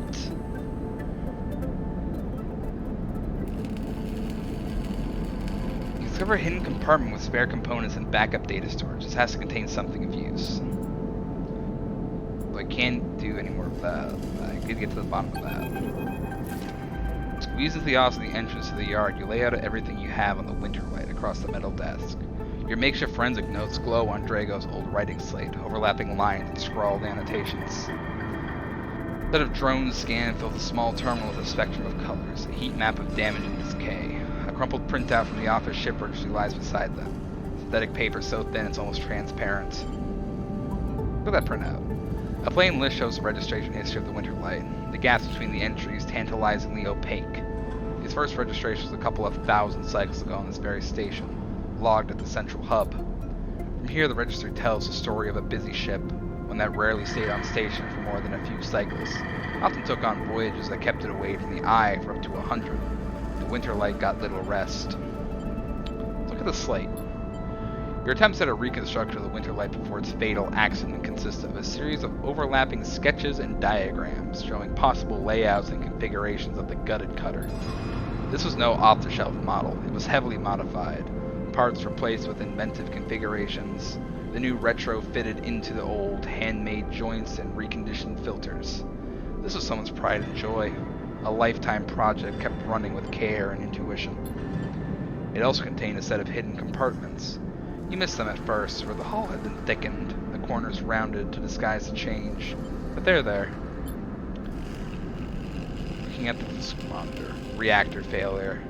That is the verdict that anyone would have returned after a cursory glance at these stacked heat maps of the remaining of the Winterlight. On the terminal screen, the ship is shown in section, blotches of color marking the approximate damage the ship sustained. Dominating the view is a single, blood-red rose radiating from the ship's fraction drive. A simple story. A catastrophic failure of the drive core leading to a fatal hull breach. A well-documented failure, likely brought on by wear or misuse. But you aren't looking at the rose of the reactor. You're looking at a smaller, paler mark, one that might be easy to miss at first glance. It is thumbprint sized and delicately placed over the control servos for the ship's main external airlock. It's just a controlled, shaped explosion, one designed to punch through the hull and allow access to the airlock from the outside. You're looking at it because it's troubling you. An old ship, many cycles under its belt, carefully maintained. A reactor failure preceded by a carefully concealed external entry. A suite of hidden compartments tucked away. This was the Winterlight, and this was its story. But that's not the full story, because there's something else. There's little more than a list, a tiny chunk of data you're able to pull from the ship's systems. The main systems were fried, of course, but the Winterlight had a separate system, one tucked away in one of its hidden compartments, armored, air-walled. This list, the only recoverable piece from the whole system, was a partial inventory. It It details the contents of the hidden compartments. Some of it you recognize, some of it you don't. Ship mine ROMs, shimmer, cryo chain codes. And then the final entry. Passenger, sleeper. You stare at the list on the terminal and try not to think about what it was like arriving here, in the cold for so long, half frozen in the freight container. Had this sleeper been smarter? Luckier? How had they convinced the Winterlight, a smuggler's ship if you ever saw one, to extract them from Essen Arp? Luckier. You laugh. There had been no remains found in any of the Winterlight's compartments. You had checked. They weren't so lucky, you guess. Not in the end. You hold up a vial of stabilizer to the light. This is all you find in their compartment. A parting gift from Essen Arp. Well, it won't go to waste now. You put it back in your pocket. The thought still bothers you, though. 2 ships carrying sleepers coming into the same yard. 2. One after the other. That feels wrong. You flick back and forth between data sets on the terminal, thinking. You see that thumbprint again. The mark of someone trying to get in. Someone who entered the Winterlight with precision and speed. And when they were done, left the reactor to clean up the rest. The thought of that person makes you shiver. Suddenly, the office door creaks open. Drago stands in the doorway, staring at the equipment and notes you have assembled. Now, what's all this? He snatches the slate from the desk, fast and realizes he can... You run an investigation here? What am I paying you for? The drone on his shoulder starts whining shrilly, his anger passing to it through the implants. Where is the ship from? Leave this alone. He starts shaking his head. I know you have a lot of questions, but this isn't the way. He turns away and mutters to himself. This is the last thing I need. The ship had a sleeper on it. Dragos freezes, suddenly angry. Now, what did you say? He pushes past you to look at the terminal, at the list. He shakes his head. So what? Aren't all of you trying to escape? You're lucky it was you that made it out alive, not them. He folds his arms indignantly. Dragos seems to steady himself and turns back to you. The heat map of the reactor failure reflects in his headset's glassy eyes. I've given you a place to stay. I've given you work. He stumbles over the words, unsure to say. There's plenty others who would have sold you on, turned you in, but not me, no. I appreciate that, but don't. He shakes his head. I'm not discussing my business with you. He quiets the drone. I've done well by you and you've returned the favor. He straightens up and clears his throat. But this obsession you have with this ship isn't going to work for me. I can't have you making my clients nervous. I can't have you digging up whatever it is you're after. You can't work here anymore.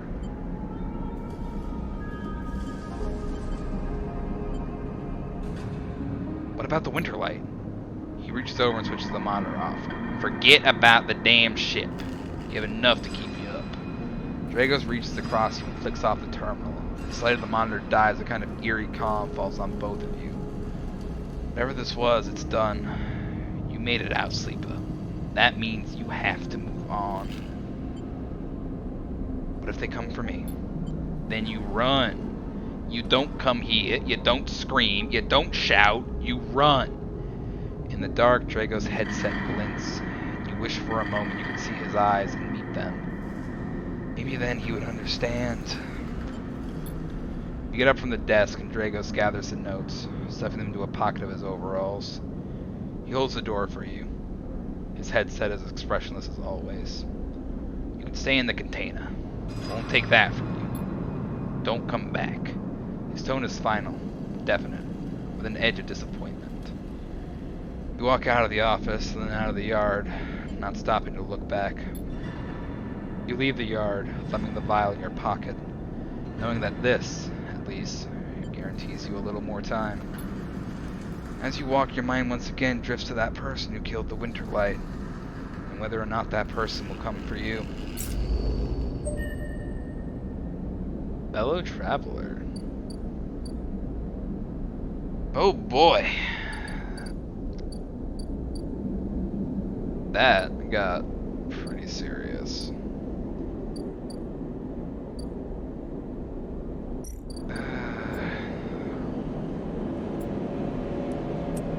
So this just isn't gonna work. I'm gonna try this one. Come on, I just need the one. Just need the one. Ah, that one didn't work at all.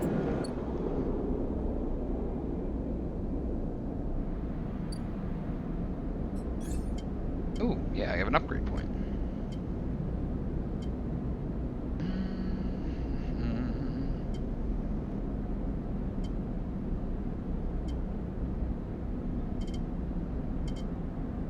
Okay, I'm just gonna go back and sleep, I guess. Oh, I just inject the stabilizer at any time now. I don't need it yet. I can go a couple more days, I think, without it. End the cycle. Still getting 4 dice.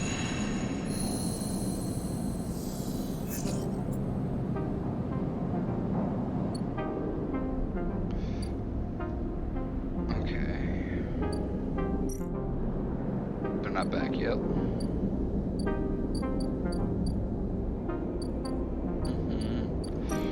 Oh, I gotta get my food. More food! Gotta be a big fungus stand to get by around here. Oh, actually, wait. Hell yeah. Yeah, we gotta talk with Emphis now. Sleeper! Emphis calls out to you, a booming voice that echoes through the corridor. Tell me a story. Throws a handful of chopped mushrooms into his wok, the fire leaping up to meet the oil. I see you cycle in, cycle out. We never speak. Tell me a story. What kind you looking for, Emphis? Any kind. He pauses to drizzle something from a plastic bottle into the wok. But one of yours. He looks up at you. Nothing stolen. You pause. The spice is rich in your nostrils. Think about the kind of story you like to tell Emphis. You look at Emphis, the listener, and imagine he has heard it all before. Perhaps you enjoy a strange story. Something with some spice. Let's tell a ghost story. Those were always the most fun. You start simple. You tell Emphis about the routines and structures of life as a sleeper. The SNARP assignments, the freezing cold transport shuttles, the endless, tedious days of work. You make it almost sound normal, as if you weren't all also struggling with your new bodies, your fractured minds, your harrowing depersonalization. This is for effect. And you explain one assignment, a scrap detail in a facility left to rot for hundreds of cycles. The idea, you tell Emphis, was to rip the place to pieces, turn it all to scrap and load it into freighters. Mostly with machine work. They sent a couple of you down deep into the facility on a special order to find the mainframe and disconnect it.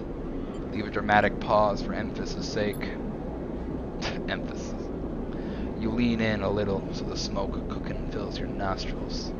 You tell him of the way the place moved, the way it shifted and changed in front of you, the way corridors twisted and pulsed like intestines, and at the rotten heart of it all, you tell him what you found. An empty suit from which erupted a mass of metal, like a tree, like a forest.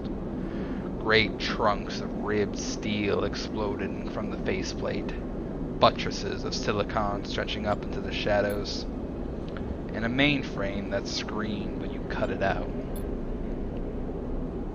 Emphasis finishes cooking and squints a little at you. Sleeper, he smiles. You are quite the storyteller.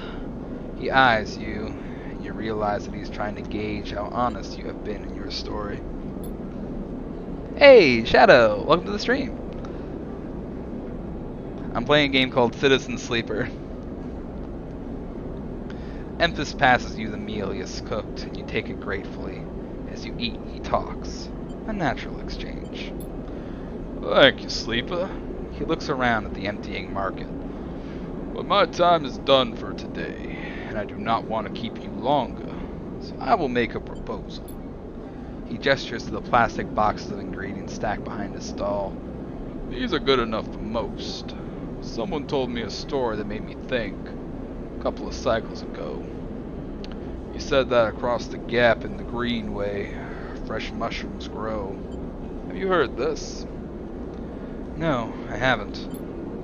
Neither had I. But I trust the one who told me. Emphas begins packing up his things. Can you bring me some? I can't cross the gap, and I worry about leaving my things behind. He smiles. I'm sure a storyteller like you could handle the trip. You liking the voice acting?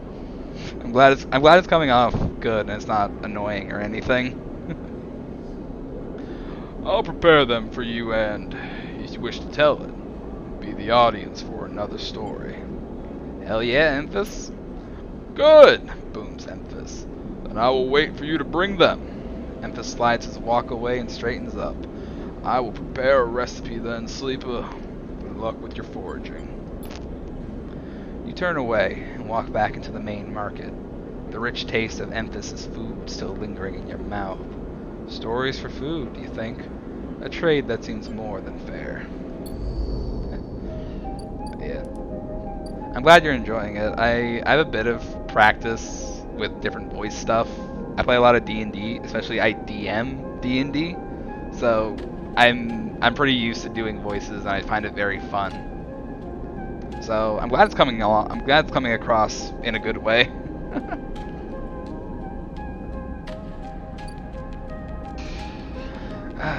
Gotta pop into this. Need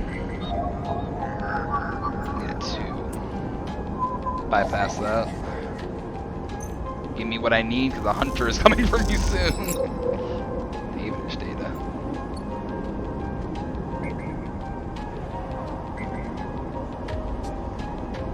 Okay, hack the shipyard and slot the ripper.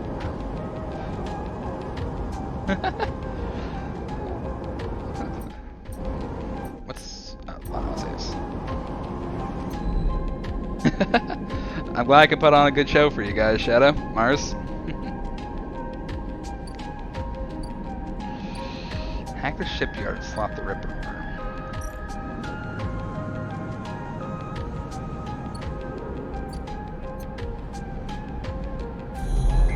Keynote.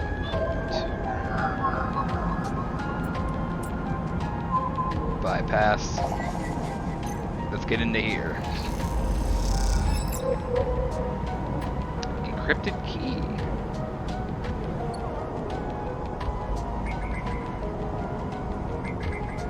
Oh, this is where I need to go. Havenage Cipher. Let's get into this.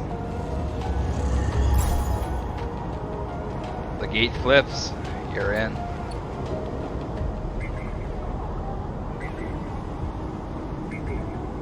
H3. Let's get that Ripper Worm in. And let's hope this doesn't draw the hunter. Okay.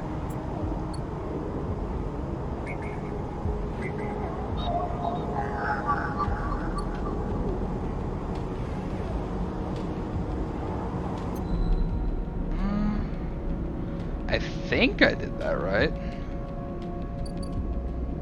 Thanks day.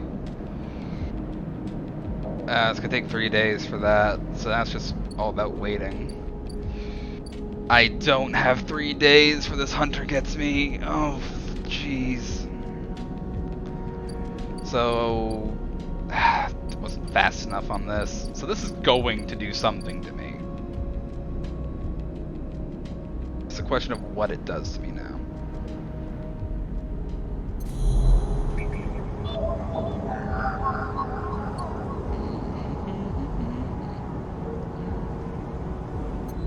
Okay, so what can I do next? Old dock terminal.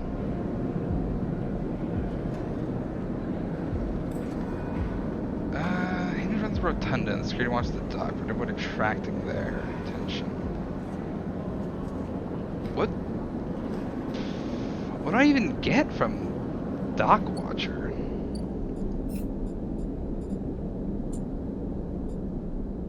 Bring Emphas Corolla caps. What do I gotta do for that one? I like Emphas. He's cool.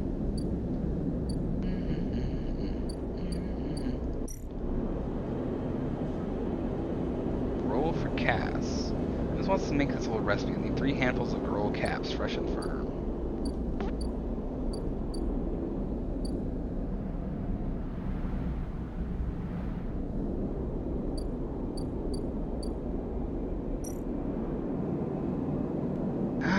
guess I need to pay for this. Pay the low-end toll. I need to find the greenway. I guess I need to go further down this way. Block maintenance. Maintain the residence. The ramshackle blocks are always in need of repair. Something else a good way to make friends.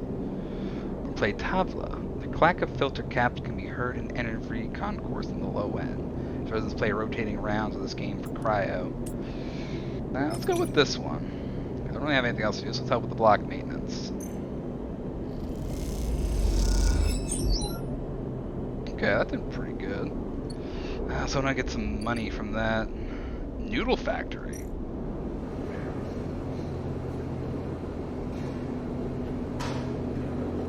Oh, okay.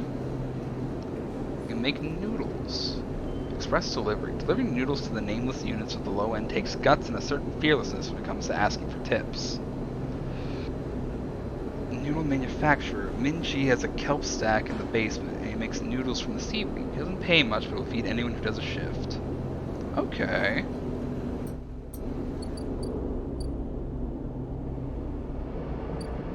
The Free Smoke. Founder's Gap. Gap in the ring station. Pay for passage. Reach the greenway, you need to pay for a pass. A practice invented by a Spacers Mort here. They call it Founder's Ferry. I don't have 150 cryo, man. Predictive reasoning. Spoke climber. Scale the spoke. The spoke is a layer after layer after layer of dense urban fabric. The only way to explore it is vertically. Okay. I have a 1 dice. That's gotta be a keynote I can unlock with that. There we go. A lone connection feeds in this isolated node. Its last access timestamp is 1,000 cycles ago. Let's get through that.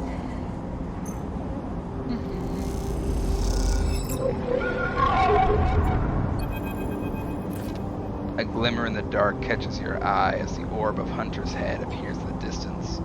It is looking for you. Gotta run. You turn away and glide back into the cloud threads of data rushing past. Another glimmer catches your eye, closer now. That roving orb breathed in tentacles. It flickers, jumps once, twice.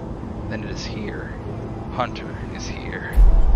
Entity, submit to inquiry.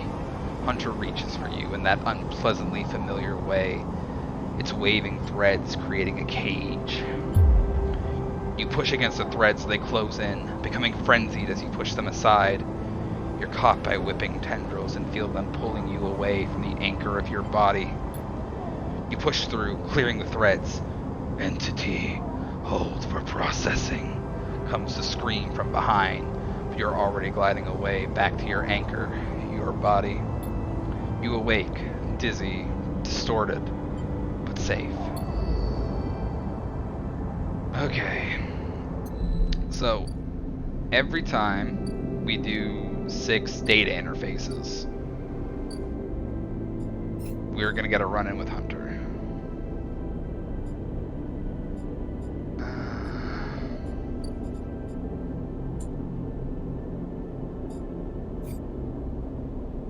Okay.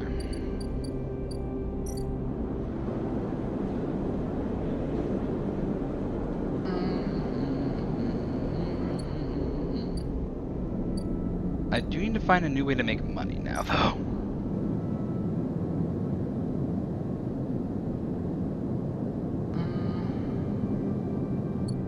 I don't have 60 cryo for that. I can't work at the place anymore. Let's end this cycle then.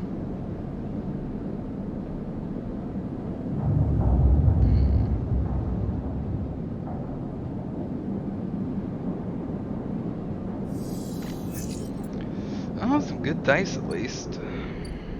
Can I do anything to increase this? No, I can. That's a cycle clock. Can I do anything over here? I can haul materials or assist a shipbuilder.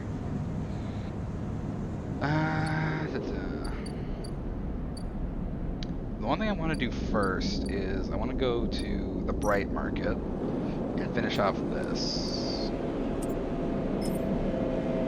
literally just, I need a point. Any point will do.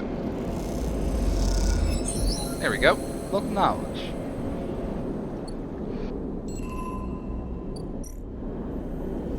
Play the exchange. Both chits and components in the exchange is complex. Sharp ions and tight trades can net you a good margin. Or it can put scrap components. The Ord Exchange is always hungry for new hardware to buy up, break down and sell off. You're happy to supply it. So if I sell my scrap, what do I get for it?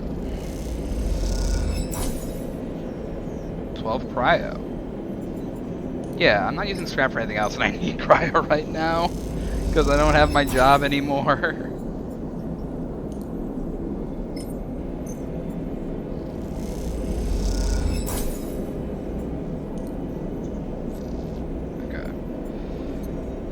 Okay, that's all I'm getting from there for now.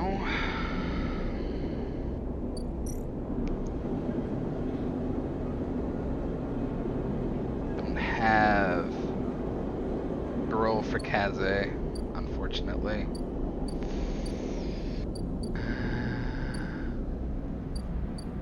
Go to the shipyard now. Engineer and stuff on the go to help with this thing.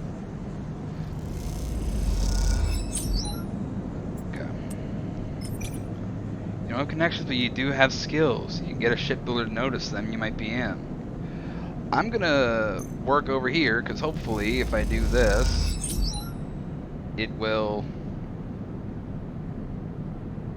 I'll unlock a job again, because I need a job to make cryo.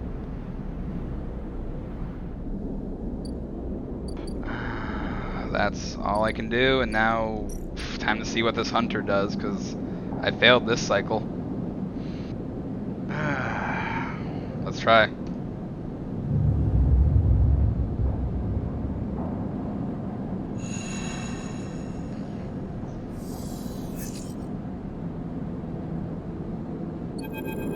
need to leave. Who are Ethan? Cynical bounty. Hold it there, sleeper. Comes a voice from behind. Don't you run. It's gonna stay still. Good, good. A hand pats your coat down. You know your master's voice. Ethan spins you around. Yeah, I'm gonna go with that one for this guy. He's wearing a wide smirk and a slick jacket. You immediately know he has terrible news. You got all the way out here and then stayed put? He laughs. A cruel laugh. That a sleeper thing? You're my first. You barely hear him. You notice the handgun is leveled at your chest. And it's hard to take your eyes off it. He reaches down with his other hand and slips some kind of ring out from a belt. Without taking his eye off you. Making it to the eye, though. That's pretty good. This place isn't so bad. Bars, markets, people. I pull most of my contracts out of asteroid caves or off of godforsaken moons. He splits the ring into two perfect circles. It's hard to hit civilization when there's so much space to pass through. Who are you? Just a freelancer on a contract. He reaches over to slide the ring around your wrist. Go easy. Making a break for it. You see a chance the moment his eyes leave you to watch the rings. You spin, knocking him away, and sprinting down the corridor. Then the shot rings out, echoing off the metal so loud it hurts your ears. A bullet hole smokes in the wall beside your head. You freeze, and Ethan closes the gap. This is a very boring routine. Trust me, I've seen it all before. He slips the rings over your trembling wrists. Ethan nudges you to start walking. To the ship and home, he whistles. Going easy. You stumble down the corridor, your hands behind you, your mind racing. We can work this out. Can we? I don't see much in the way of assets in your possession. Ethan yawns and continues to nudge you down the corridor. Shame to come all the way out here just to head back to S and ARP right away. That tracker of yours makes this too quick. I told you put up a bit more of a chase, you know? A running battle through the bright market, maybe? Or a holdout in the low end? A few establishments I would have enjoyed checking out while I asked around. You You walk on in silence for a little longer, desperately trying to think of a way to escape that SNR track to the death of you. Hey, I have an idea, Ethan interrupts your thoughts. How about on the way back to the ship, you stop for a drink? I'm buying. He laughs at his own joke. I have a better idea. This better not be one of those where you do a dramatic pause and try to jump me, because I'm pretty tired of that. Although, muses Ethan, I've got myself thinking, what's the rush here? Here we are, one of the most lawless joints in the surrogate systems, and we're heading for the exit. He pauses, and you trudge on in silence. Okay, here's the idea, starts Ethan. You and me, we make a little agreement. Here are the terms. He turns you to face him. You run, or leave, or try to abandon the Eye, I shoot you. You plot or scheme, you try to kill me, I shoot you. But, he smiles, you come meet me at an establishment of my choice every few cycles, and you pay my tab, I don't shoot you. He pauses. You don't pay my tab, he rattles his handgun. You get the idea. I get it. Okay then, that sounds to me like a deal. He stretches. You know, I really thought I was gonna have to kill you. But this is so much better. He clicks something at his belt, and the rings release from your wrist. I'm going to see if I can find my old stool at the Compressor Club. Come see me there. He aims the handgun at you, squinting down the sight. Let me just remind you, that body of yours is one big tracker. So don't even think about leaving the Eye. I'll know. Ethan turns and strides off down the corridor, slipping his handgun away. The mix of relief and terror you feel is overwhelming. What are you going to do? Okay, have a new drive. Build a ship mind. Or, wait. You've heard talk of a fabricator owned by the Ort Exchange. With that and a few shipments, you could build a ship mine core. But what is a ship mine core? Pay Ethan's tab. If you manage to pay his tab, Ethan will leave you alone. Wishful thinking, perhaps. What else can you do? Wait for Ethan to run up a tab. Okay.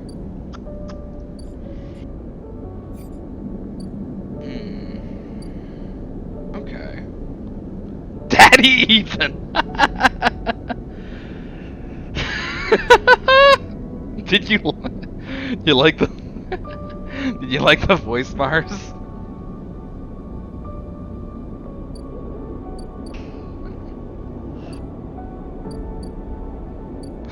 Daddy. Oh my god. That's a new one.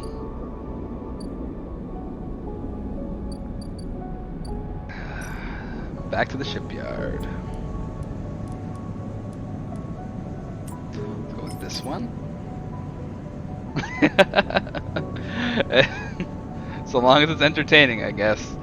I'm sure we'll be seeing Ethan again.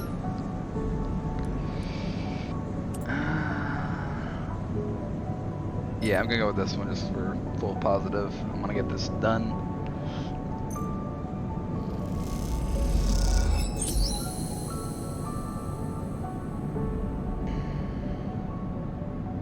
You shadow a shipbuilder who is impressed when you know how to double seal a hull plate.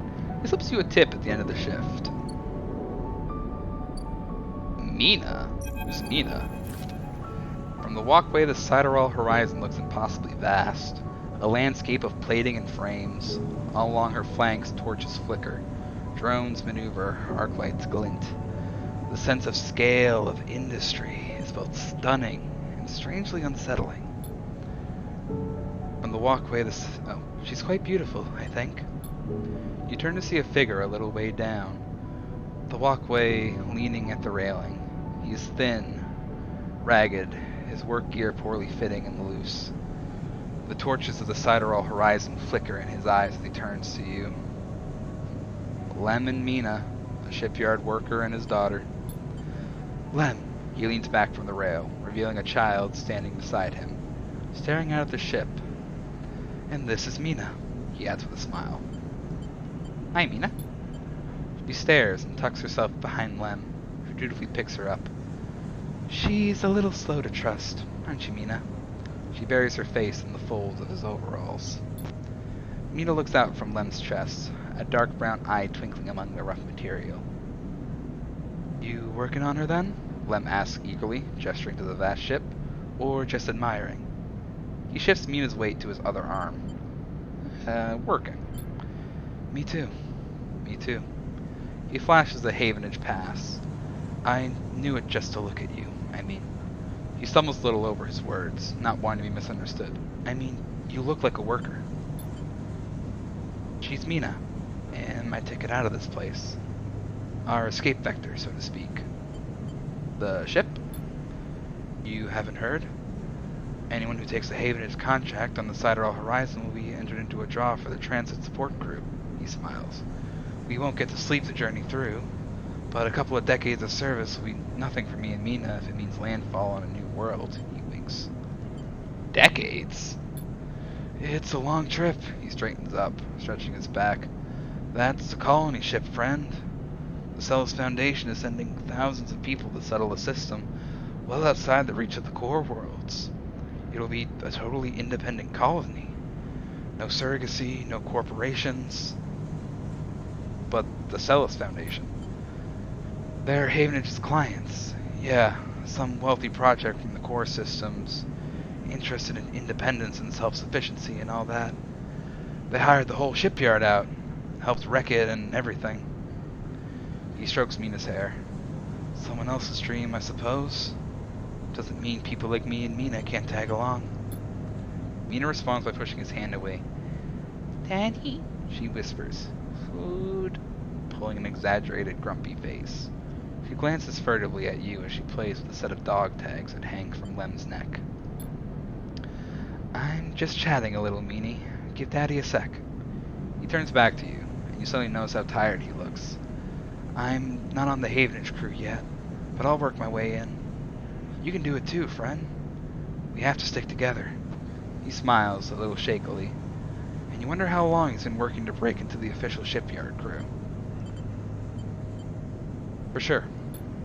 He looks out at the Sidereal horizon as if trying to pull energy from those flickering torches. From the vast hull. Gotta hold out, okay?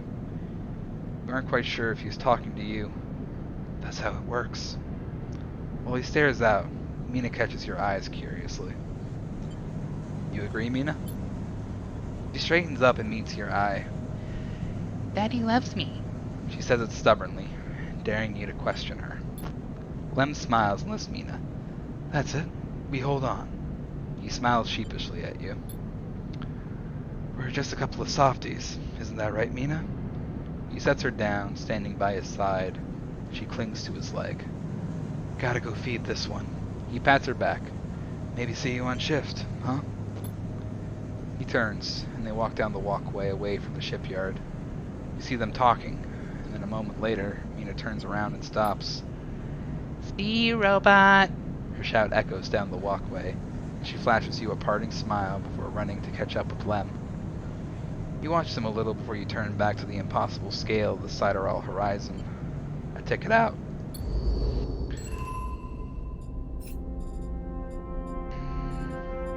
Win a Sidereal ticket. Workers on the Sidereal crew get entered into a draw for the colony ship's live-in crew. That's one way off the island into a new life. But that wouldn't work, though, because we wouldn't have access to stabilizer.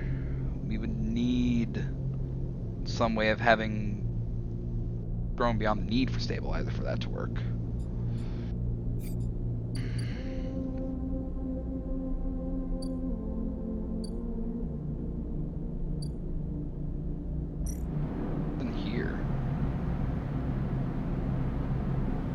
Sophisticated tech is rare on the Isles. Computer is happy to pay for shipment breaks and dismantle and reuse. We're tracking Yatagan, Slate in the office advertised that Havenage are looking for informants on gang activity in the Eye. They'll pay. I don't really want to give up my ship mine yet. I don't know if I need it.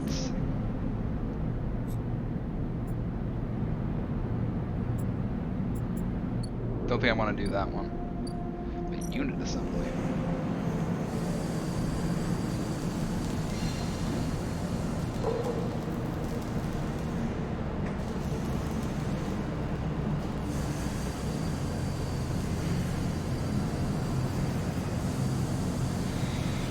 Oh, okay. Get the structural fitting. The Sidereal Horizon is assembled block by block. You're into place in the team welding those blocks together. Or systems fitting. The Sidereal Horizon is webbed with complex systems bundled like nerves in a body. Your job is to lay these systems in. Okay, this is a different one. I can either be a junior tech or a welder's mate. However, it looks like if I make failures, I'll lose my opportunity to work on this. So I gotta save my good dice for this one then.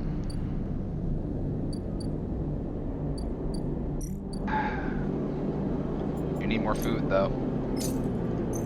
Let's get a hot pot of food.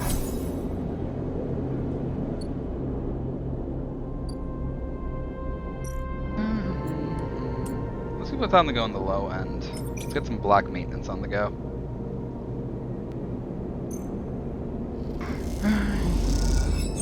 There we go. Oh, we got some extra energy from that.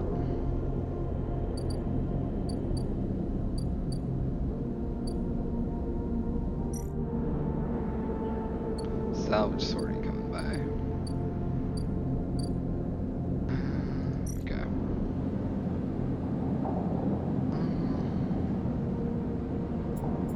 Okay. Let's end this cycle again.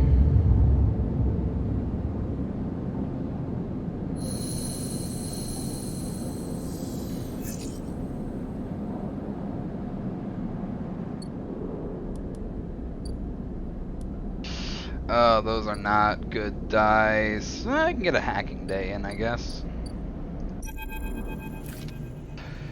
As you arrive, Feng comes striding towards you, taking you by surprise. Let's go, Sleeper. Puts a hand on your shoulder and turns you back the way you came. Where are we going? To see Hod and Hurst. He gives you a sideways glance. Isn't that what you're here for? He steps into the passageway, guiding you downring towards the shipyard. Sorry for the hurry. We have something of an opportunity. That data you ripped? Well, done by the way. He grins. Tells me Hod is making a rare inspection of the Sidereal Horizon this cycle. It's a perfect chance to confront him outside of that compound he hides in. Thing takes a sharp turn onto a dimly lit side passage. We're confronting him. That's right. It's the perfect time. Feng slows and slips into a dark service tunnel, where, somewhere in the back, a water pipe drips. It's him, Sleeper. Same Hod and Hurst. Our worm ripped out decades of records that mention him by name. An entire trail of documentation, from the first days of the Solheim collapse until now. He rode out the whole thing, slipped into Havenage when it first broke off from the Union. He paced in the tunnel, a hand rubbing at the back of his head. I need you to understand something about Solheim, Sleeper. I don't know what you know about the collapse, but it wasn't as instant as it sounds. It wasn't like Solheim was here running the station one day, and the next Erland's Union took power. Back then, Solheim knew this place was slipping away from them. As the palladium market collapsed, they tried to keep the contractors here working. Pay got smaller, the costs higher. People like my parents were forced to work non-stop just to keep a berth on the station and water in the tanks. Solheim squeezed every last worker until the mistakes, the accidents, were coming in non-stop. And as new waves of contractors came in, desperate to work, Solheim welcomed them, taking bribes instead of checking pilot licenses. The whole time Solheim was folding up, dragged into court cases in the central systems, while this severed a limb of a station until desperately tried to take all it could. The riots came after the collision at Dock 2A. A young pilot, his MEV overloaded with palladium, miscalculated his trajectory and took out a section of the ring. Hundreds died, thousands panicked. My parents told me people were terrified. and the blame fell squarely on Solheim. People like to tell stories about Erlen, how he brought this faction together, spoke to the crowds, turfed out Solheim. Maybe that's true, but my mother, pregnant with me, locked herself in their MEV and welded it to the dock while my father joined the improvised crews, trying to seal up the ragged edges of the gap. He never came back. Feng paused in the dark. They sealed it up, though. By the time they did, Solheim was gone, abandoning every one of us to the black. Apart, the thing finally turns back to you now, his eyes burning. Apart from shits like Harden, shits who held their place, rode it out and slipped into the new structure like nothing had changed, standing shoulder to shoulder with those they had exploited at every step. Feng starts walking again. That's why I can't just let him strut about the shipyard. This time, his past catches up with him. How is he still alive if he did all that? Clearly, you don't know much about executives. That kind of power comes with certain benefits. Feng rejoins the main passageway, which is now wide and glass-roofed. Through the ceiling you can see ships in mid-construction, their flanks lit by the flashes of plasma torches. The entrance to the shipyard is ahead. Let's go. I need a drink of water first.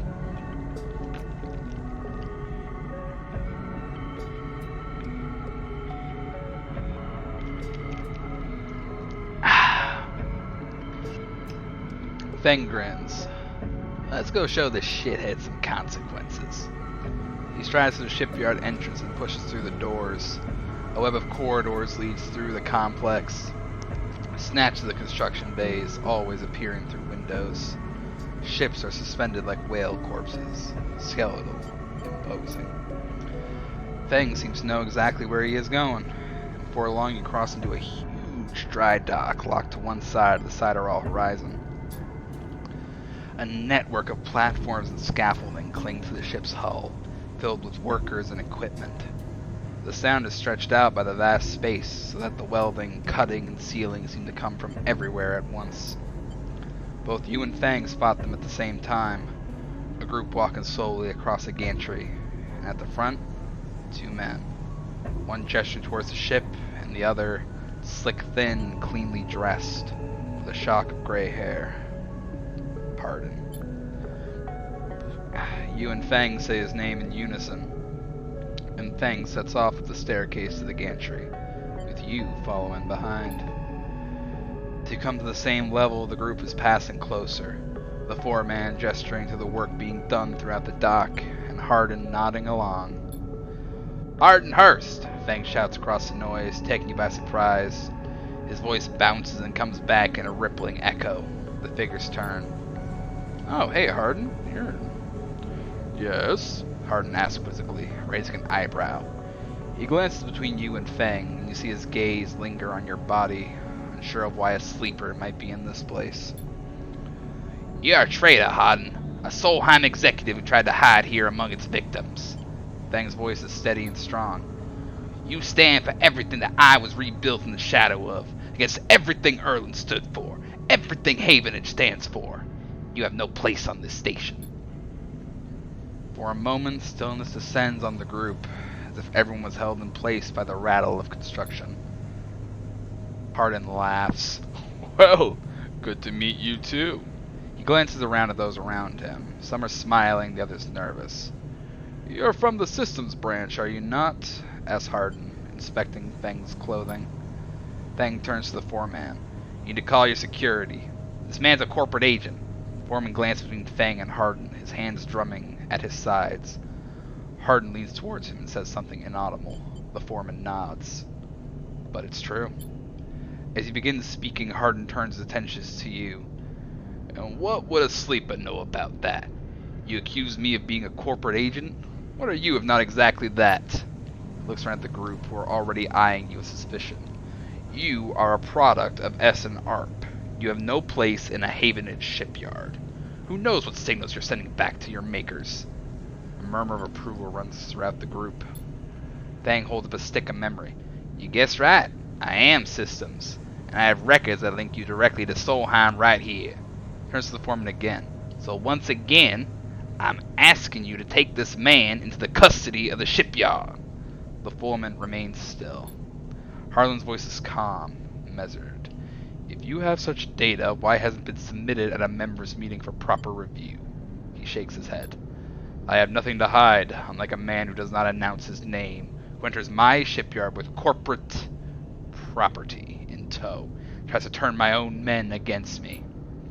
You hear it now, the echoing sound of boots on walkways coming from all angles at once, and then settling behind you. Please, says Hardin, submit the data through the correct channels, then we can talk. For now, however, you must leave. He gestures behind you to the security detail, their hands on boxy black sidearms at their sides. Feng spits. Hardin, you shithead. You can't wriggle out of this one. Security officer draws their weapons and levels it. Feng turns and stares him down. I'm gonna calm Feng. Going for weapons seems like a good idea. You look at Feng. He shakes his head and puts a hand on your shoulder. Let's go, says Feng. And he pushes through security, heading back down the walkway. Once security has walked you out of the shipyard and nudged you back into the corridor, Feng picks up the pace. You try to keep up as he slips into the shadows of an entrance. Feng is grinning ear to ear. You know, Sleeper, sometimes people are exactly how you expect them to be. Something pings in his pocket and he takes it out. On the slate, a web of connections starts drawing itself out, stretching to a set of points around the ring. Got him, mutters Feng. Oh, what's going on? Hardin is doing what any sneaky shithead always does, calling his friends. We're tracking his outgoing messages. Feng's grin looks ghostly in the uplight of his screen. The old ways are best. Spook them good enough and they'll give the game away. He jabs at the slate and you see the web is being drawn over a map of the ring, lines bouncing from point to point. All these dots, these are Hardin's buddies. The ones he's messaging right now. We're gonna find them all. That was on purpose? Of course. Hardin isn't working alone. We need the full set or nothing. Feng glances around and slips the slate back into his pocket. We better split for now, Sleeper. This is exactly what we need. Good hunting. With a pat on your shoulder, Feng drifts away, back into the flow of people around the shipyard entrance. You watch him go, unsure whether to be angry or impressed. I'm honestly impressed.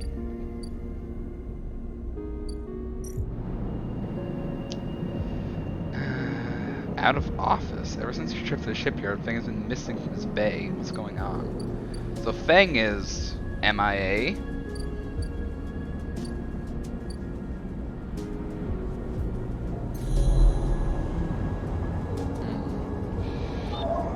Feng's MIA. I guess I'm just gonna get some hacking in. Bypass that. Get that data. I have a lot of Havenage data, but I'm not really using it for it yet. That one needs a 3. I don't have a 3.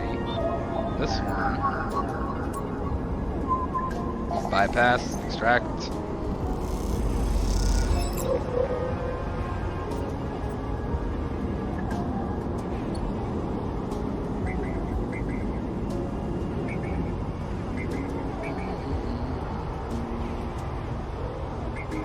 Yet again, keynote.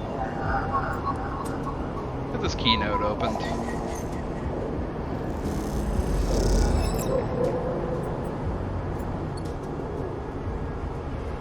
Okay.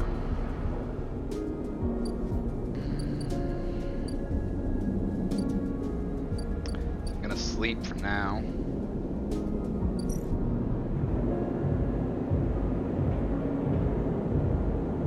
Ethan's tab. You see Ethan at a distance, shouting from the bar for more drinks. This bill isn't going to be small, is it? No, I don't think it is. I have 2 upgrade points available.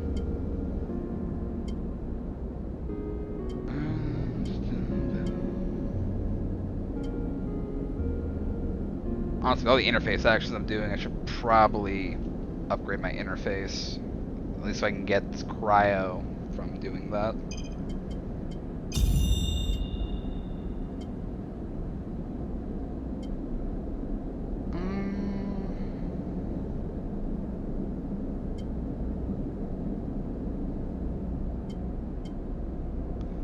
Sunbathed dissection has energy recovery at home. Don't think I need that yet. But I have 1 point left. I'll save that to see what I need a +1 to for the next stuff I end up doing.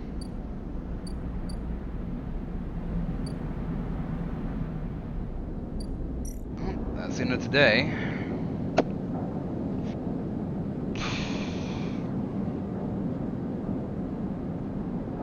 One condition.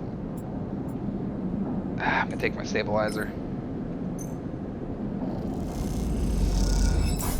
Okay, there we go. Let's end another cycle and we'll have full dice for tomorrow actions.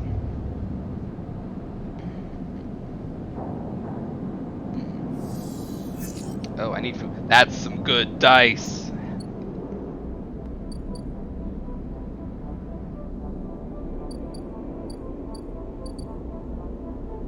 Ooh, there's a tea house we can go to now. I want to go there. I like tea house.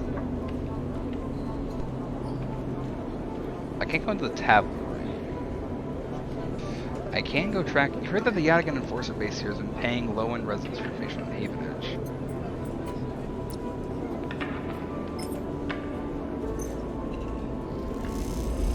What do I get for this? I get 10 cryo. Not bad.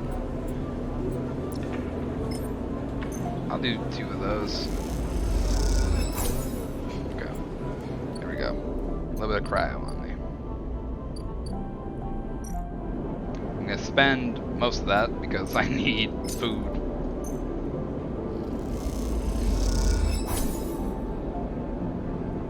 Okay. Work exchange. I need to get more scrap. That's what I need to do. I'm gonna go with the freighter right now. Unload containers. Buy some scrap.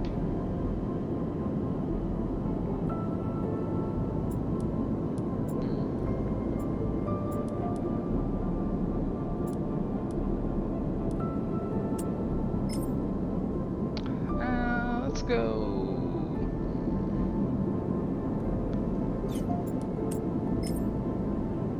Let's go with that one. Put a 4 on that. Okay.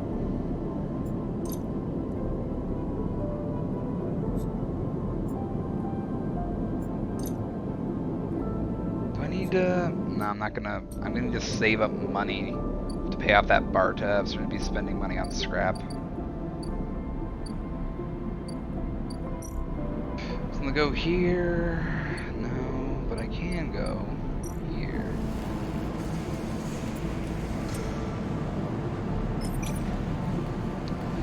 Alright, yeah, let's work on that one.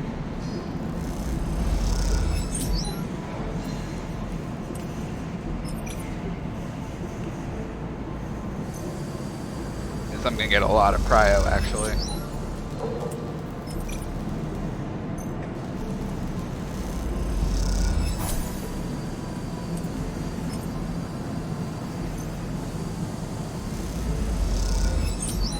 There we go. That's a lot of cryo.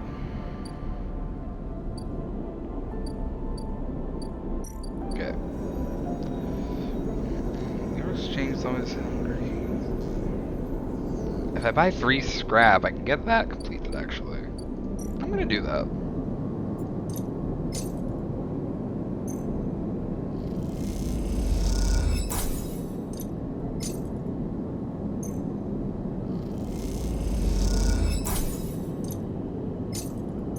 I get like 15 cryo back from this, so...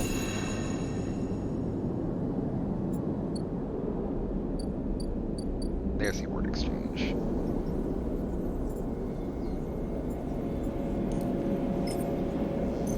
Oh, I got ship mine fragments from that.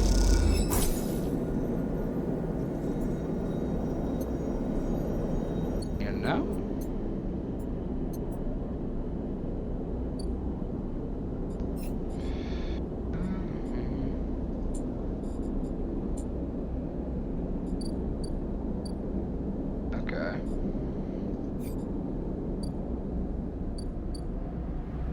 think that's about all I can do now.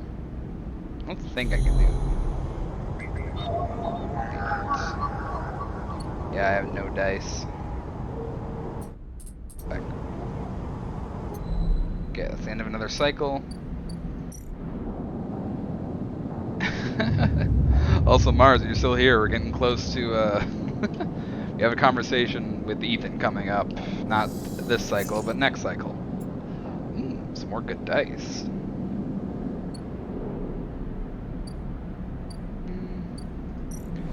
So I'm just gonna start off putting a 5 in there to get this finished.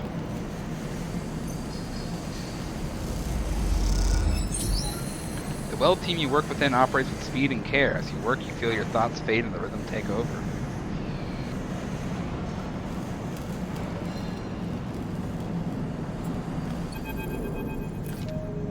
Each shift, a crowd of would-be workers gathers outside the shipyard, each of them clinging to a 4-digit number printed on receipt paper.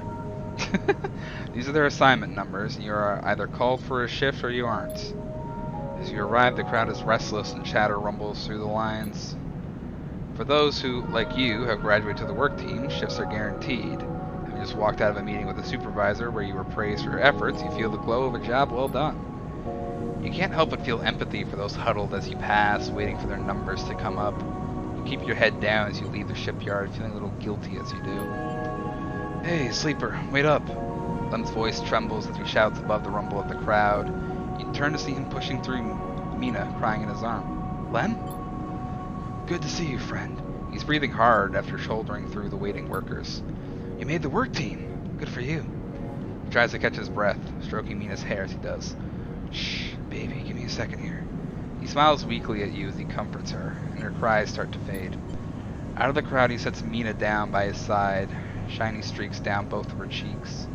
As he does, you see us clutching an assignment number on a crumpled piece of paper. Is Mina okay? She's good. We just had to rush up here.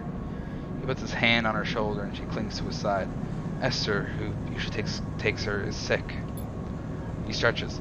I don't know who... A noise sounds through the entrance. A klaxon, followed by a list of numbers growing brightly on a display screen. The crowd responds instantly, pushing and pulling as people try to wade to the entry checkpoint. Lem stops and turns back towards the crowd, and then glances down at the crumpled paper. That's my number. Shit. Mina. He starts patting the pockets on his gear and glancing around. Go on, I'll watch her. He blinks a little, staring. Thank you, He crouches to Mina. You're gonna stay with our friend here, okay? They're going to keep you safe, man. He stands back up. Here, take her bag. She shoves it into your hand. She's got food, shit, I have to go. He backs away into the crowd. Mina, I'll be back real soon, okay? Be good. Then Lem disappears into the rolling crowd, who are now trying to get into the shipyard before it locks down. Oh my god, she's so tiny! Mina stands staring, suddenly small without Lem at her side. She fixes you with a dark-eyed look you can't quite read. Hey, Mina. She holds the stare, unmoving. The two parallel tear tracks still glint on her cheeks. Look in the bag. You unlatch the top of the bag and see a few metal containers fashioned from scrap components. A battered slate sits on top, blinking a low battery warning. Tucked beside is a ragged rabbit. Hand soon. Let's take the rabbit. You pull the rabbit out of the bag, its long limbs waggling as you do. Mina goes to jump and grab it, but holds herself back. She stands and hugs herself, eyes on the rabbit. What's their name? Mina turns away and looks at the entrance of the shipyard. This isn't going well. She's so tiny, right? Let's give her the rabbit. You hold the rabbit out and Mina snatches it from your hand. She hugs it tightly without looking away from you. Bun Bun, she says, staring you down, ferocious despite her size. Hi, Bun Bun. You move closer as you speak, closing the gap. He doesn't speak, she says. She looks at you suspiciously, but her face softens a little. She waggles Bun Bun in front of you, and then walks him up your arm and onto your shoulder where he sits. She pokes your arm a couple of times. Are you really a robot? Sort of. Yeah, she thinks. Me too. Mina has more questions.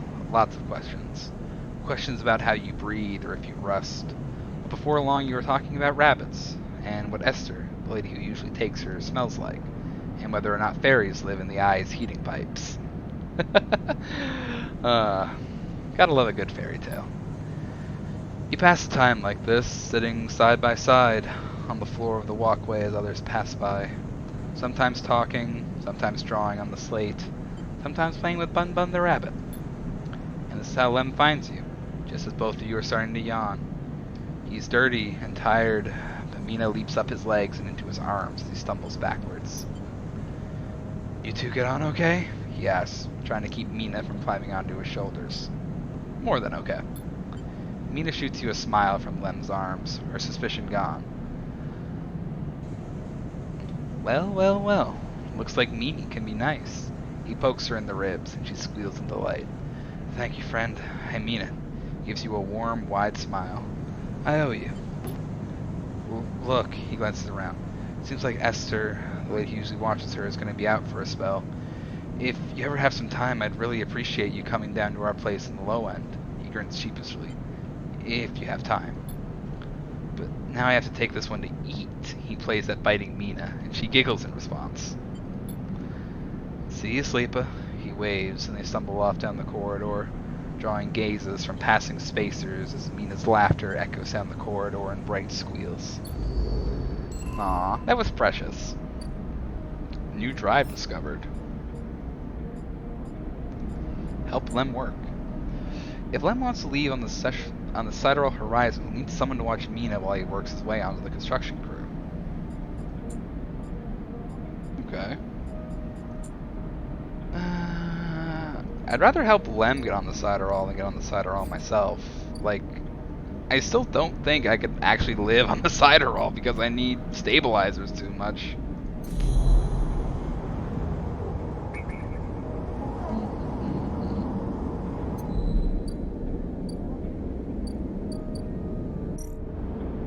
I can't do anything for Fang.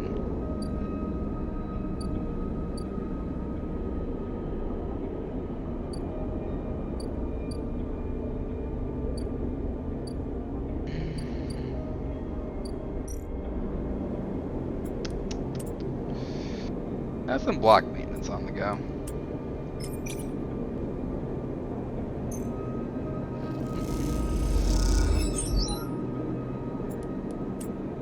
Put 2 in. 75%. Let's give it a shot.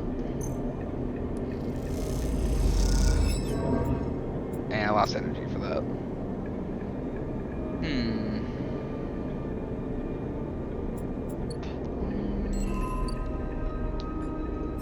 New drive again?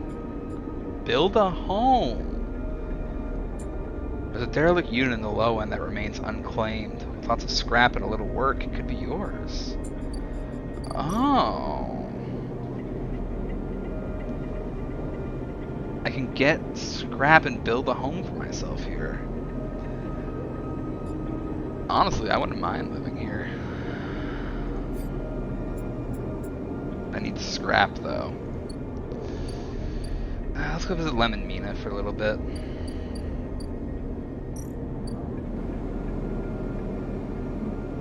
Oh. Okay, I pretty much need to use...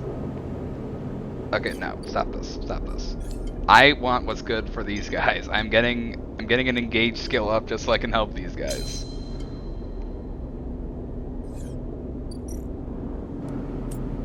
I want this to go good. I want what's good for Mina and Lem. I already care about these two. Oh, I got energy for that. Oh, they gave me food. Oh, that's so nice of them.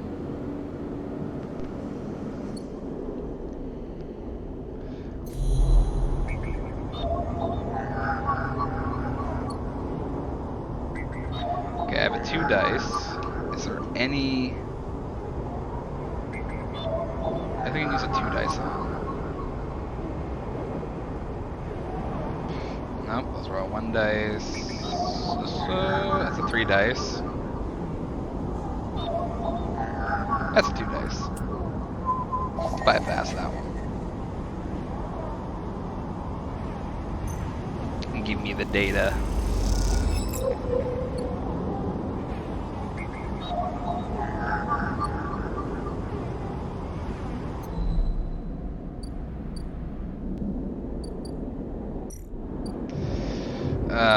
have to pay that bill tab tomorrow too.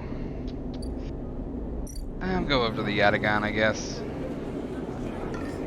I need to sell some more data because I need to have the cryo for this man.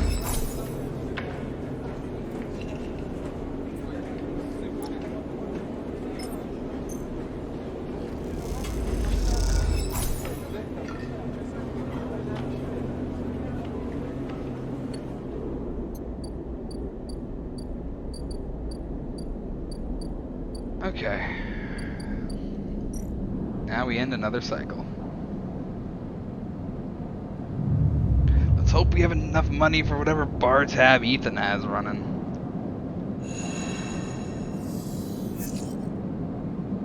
Okay, have some pretty good dice.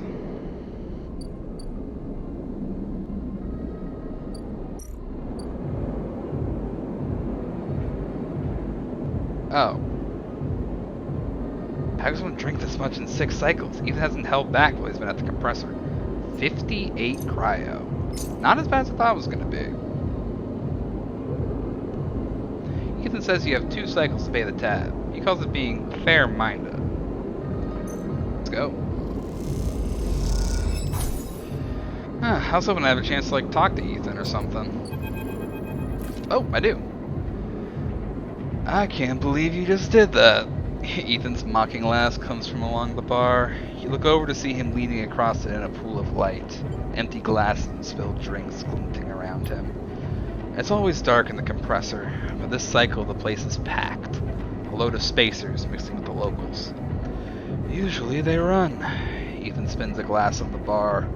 Or they go spend their savings on some local heavy I have to put down. They don't pay. I'm done. Wrong. Not even close. Ethan gets to his feet. The glass falls and smashes, but doesn't seem to notice. You think that's it? 1 round of drinks and we're even? Sleeper, come on. His hand comes to rest on the butt of his handgun dangling from a chest holster. What's wrong with you? Ethan laughs hard and the people around him turn to see what's happening. You think this is on me? I think someone in your position might have a better idea of how this all works. I'm a freelancer sleeper, just like you. We both signed a contract with S&ARP, didn't we? The difference is that my word means something. He closes the gap, stumbling a little. What did you think? You could just run away from your contract? Your debt? You could just steal that natty little body of yours and take it for a joyride? Play human for a cycle or 2? You don't understand. It's you, sleeper, that doesn't understand. Some of us pay our debts, but it's all the harder because of idiots like you. Oh, I should thank you.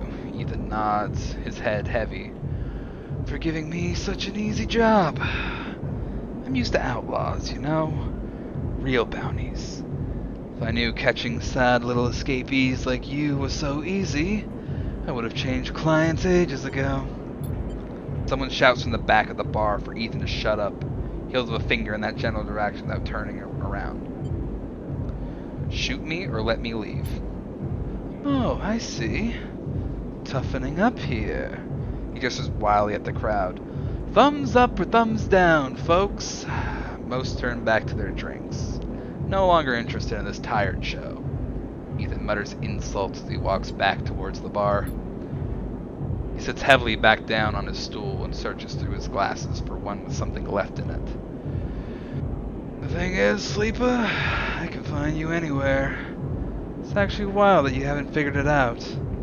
That body isn't yours, and it will always betray you, no matter what. He finds a glass and downs the contents. So please, go. I'll catch up with you whenever I need another. He laughs and taps the bar for a fresh drink. Look at yourself. Give it up, sleeper. I'm done teaching you for today. He settles his head on the bar and closes his eyes. I'm sick of you. Go find a job. You turn on your heel and are out. out of the cloying dark and the sweet stench of that compressor.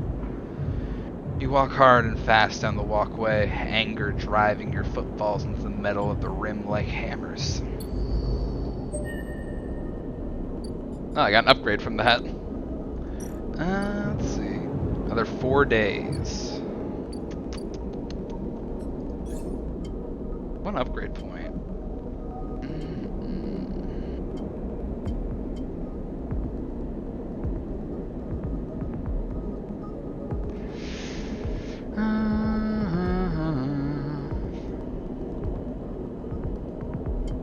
You scrap those at home in repair condition. Okay. So what's my next move now? I'm gonna need more cryo, that's for sure.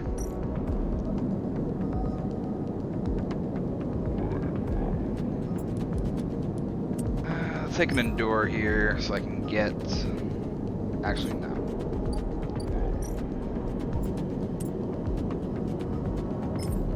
Use a 50-50 here.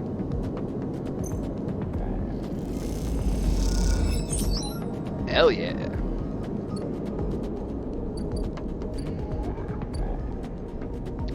Gave me a meal.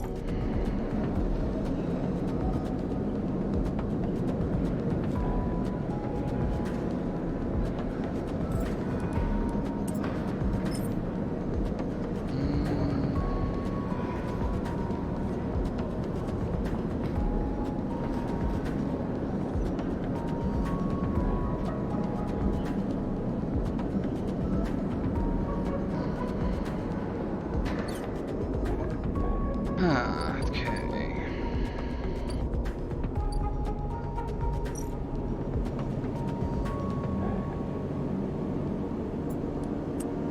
Use my 6 here to help out Lem and Mina again, because I want to get these guys out.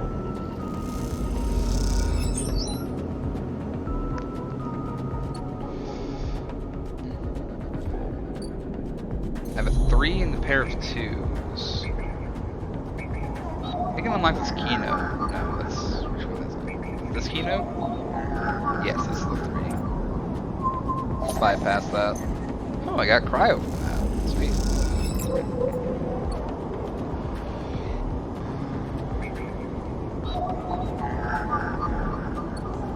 Even a agent. Or Yata County agent. What can I do with my 2s?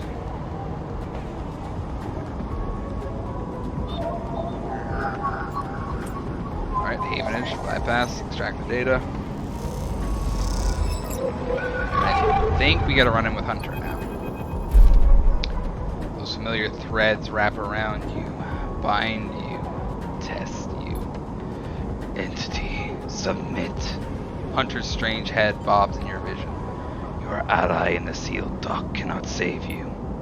In that globed head you see whirling strings of data, so many spinning there that they threaten to tear through the thin skin and whip into the void around. What happened to this creature? The threads squeeze and you lose any sympathy you might have had. You must escape. Strike. You lash out once more, pushing Hunter back, severing threads that regrow as fast as they are broken. As you slip away, you realize you have to find a way to deal with Hunter once and for all. This is getting too dangerous. Oh, he took out a bunch of my health.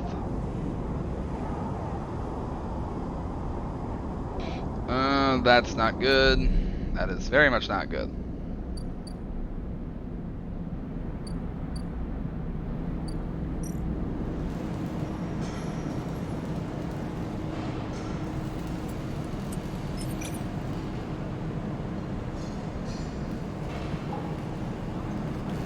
Uh, 75% of this being positive. This will be the last action we do, because it'll get cryo if nothing else. So let's try this. Yes! 15 cryo. The vast colony ship is coming together block by block. Each cycle you see another piece slot in place. Yeah, I'd much rather use that to get Lem and Mina off station than get myself off station. Look over here. The Hellion Crossing. Oh, I missed the Hellion Crossing. I wanted to see what that did.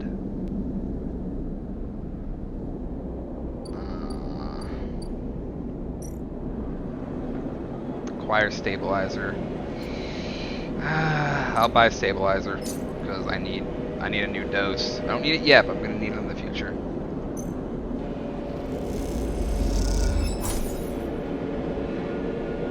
Action complete. As you quickly leave the surgery, eager to be away from Toshiro's glare, you know something wrapped around the stabilizer vial clutched tightly in your hand. You open your hand and a thin film marked with holes and sigils unrolls from around the vial, and one end has a hard metal strip, a handle. Like the film. You hold the cloudy film up to the light. It's perforated with an ornate pattern of holes. You make out a word among the markings. Passkey. Is this an entry key for somewhere? Inspect the handle. The metal handle is worn and pitted, but you can see a set of numbers imprinted into it. 207-F, and then, crudely scratched into the handle at some later date, low end. For a moment you consider going back to the surgery to return the key, and then quickly think better of it. Did Sabine want you to have this, or is Toshiro passing on a message? Time to head to the low end and find out. Planned obsolescence. Unit 207-F.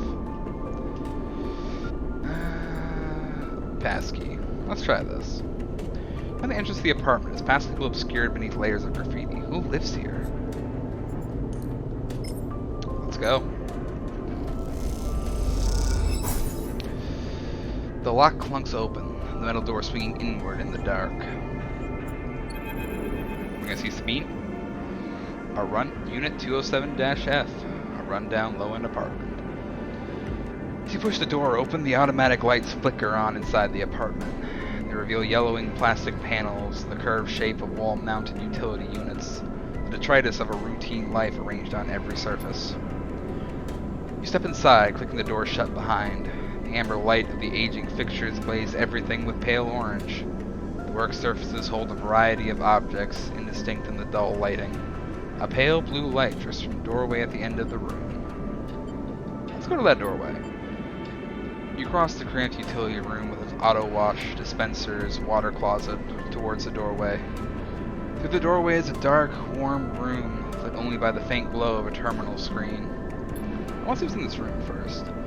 A bunk is tucked into the wall, the blankets ruffled. A wall desk glitters with rows of vials and containers. A briefcase lab sits open, loaded with rows of reagents and compounds you do not recognize. In comparison, this room is clean, ordered, controlled. Approach the terminal. As you approach, there is a crackle from somewhere in the room. Sleeper? Sabine's voice shakily echoes through the apartment. Welcome to my home. I'm sorry I can't be there. I've had to make alternate arrangements. You hear rattling noises, static. I was able to record this message, but I don't dare to show my face. Something is happening within Yatagan. I no longer trust them. Their voice becomes distant, slipping behind the background noise. I have something to ask of you. I want you to get me out. Yatagan were supposed to hide me, to protect me. After everything happened, I was desperate. And then after that, I was too tired to care. A noise like waves passed over the recording. But I'm done with them now. I want out. Screw the debt. But I need insurance. Something I can hold against them. I have my suspicions, but I can't be sure. I need information. And as you know, you need me. A pause. Something clicking in the dark. This isn't a threat. You have to understand my position here. Another pause. I know sleepers. I have been here before. I can help you, but not with Yatagan's noose around my neck. Get me data, give me information, get me something I can use against Yatagan. Then I can get out, and you can get what you need. Please. Waves of static cut into Sabine's voice. Bring it here to my terminal. I'll get to it when I can. You look around the tiny room and try to imagine Sabine living here, working at the desk, sleeping in the bunk, blinking into the terminal in the dark. The recording cuts to static, filling the room with its white hiss. Then, silence. What else is on this terminal? You sit in front of the humming terminal and hit a few keys. Sabine has left an access port open, but the rest is encrypted, locked away behind passcodes. It seems Sabine might not trust you as much as they want you to think. Who does Sabine need to hide from? And what debt do they owe to Yatagan? You try to assemble the pieces, but too many are missing. The only thing you know is that without stabilizer, your body will die. You glance at the briefcase lab on the desk, its glassware glinting in the dark. You turn away and leave, the door clunking shut behind you. Back in the corridor, you notice the scrawled graffiti of a blade on the opposite wall. Yatagan. You feel yourself being drawn to something you don't quite understand. Get Sabine out. Sabine is involved in something bad with Yatagan. They need your help to escape. Extract Yatagan data for Sabine. Help Thane to get my tracker stop. Build a home.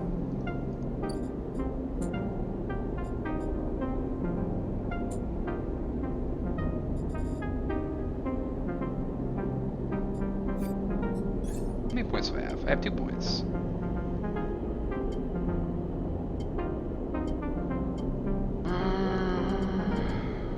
Into it. Transfer. Yeah, I'm gonna upgrade both of these.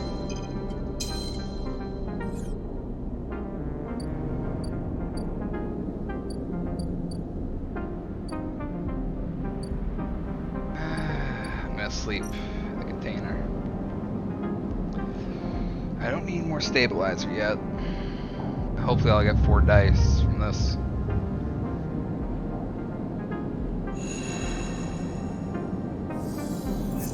Okay, so... Okay, stabilizer pulls on when hardened. More than a few cycles since Fang confronted Harden, and the silence since has been noticeable. In your time with Fang, you haven't exactly found him to be reliable, but you did expect to hear the end of whatever plan he put into action. But he won't come to you. You think as you approach the Havenage building, it's time to come to him. After all, he did promise to fix your tracker. You're getting nervous. You approach the bay doors to see them wide open, and light pouring out of the once dark room. Stacks of servers and terminals sit outside the bay, suddenly robbed of their mystery by the bright floodlamps. A figure in Havenage security fatigue steps out of the bay as you get closer, carrying a stack of hardware. Approach them. As you get closer, you see the security officer taping up machines from Fang's stash with what looks like hazard tape. This isn't good. You again. Harden is there, leaning beside the bay entrance, so calm that you barely notice him. He has a slate in his hand, an inventory of seizures scrawled across it. Predictable. Further evidence of Fang's collusion. You see another security officer come out of the bay and take notice of you. Where is he? Feigning ignorance. Perhaps he's abandoned? Harden shakes his head. I believe you should choose your conspirators more wisely. Almost feel sorry for you. Harden pushes away from the wall and comes closer. Don't worry, Sleeper. We have all the evidence we need. Confession won't be necessary. Gets around the stack of hardware. Spying on fellow Havenage members, hoarding Solheim materials, an obsession with corporate data. It speaks for itself, does it not? That was his job, Harden. And what will you know about jobs, Sleeper? He looks up at the glass roof above and the stars beyond. We are the ones that provide the oxygen you are breathing, the light you are seeing, systems you use every day to live out your cycles. This place was hard fought for, Sleeper. It took work, diplomacy, and strength to stop the Eye descending into chaos after Solheim collapsed, not blind conviction or self-interest. Fang isn't selfish, Harden. I know all about the background of our mutual friend, Sleeper. Don't you worry about that. His parents will be sickened by the damage he is trying to do to the institution they helped found. You see, Sleeper, we are proud of our history here. Andre Erlin and the First Union founded this place, and Havenage has welded his values into the station's very walls. We will never turn away the hard-working, the just, the true citizens of the Eye. Havenage aren't a gang like Yatagan. We aren't pirates like half the spacers you'll meet in the hub, or esoteric like those Haifa radicals in the Greenway. We are the backbone of this place, proud and true. We named Erlin's Eye, Sleeper. This is our station. He meets your eye. So please, take your false accusations elsewhere before I decide I need that confession after all. Harden, you shithead. Take a good look at yourself, Sleeper, before it's too late. He smiles. If you have any pride, you'll give up Feng the moment he contacts you. You know where to find me. With that, Hardin turns his back and walks back towards the security officers, ordering them to continue to clear out. As they do, something catches your eye among one of the server stacks. A crumpled, hand-printed box of synthetic chewing gum. A penguin character grinning from the brightly colored card. Scrawled onto it a speech bubble reading, "Take me to Tambor." We'll take it. You carefully pocket the box, making sure no one is watching, and then turn away. Just another stack of servers is wheeled out of the bay. What have you done, Feng? Where the hell is Tambor?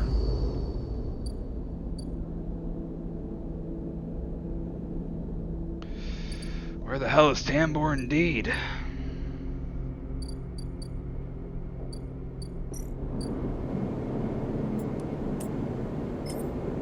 Is this 6 here? Let's babysit Mina again.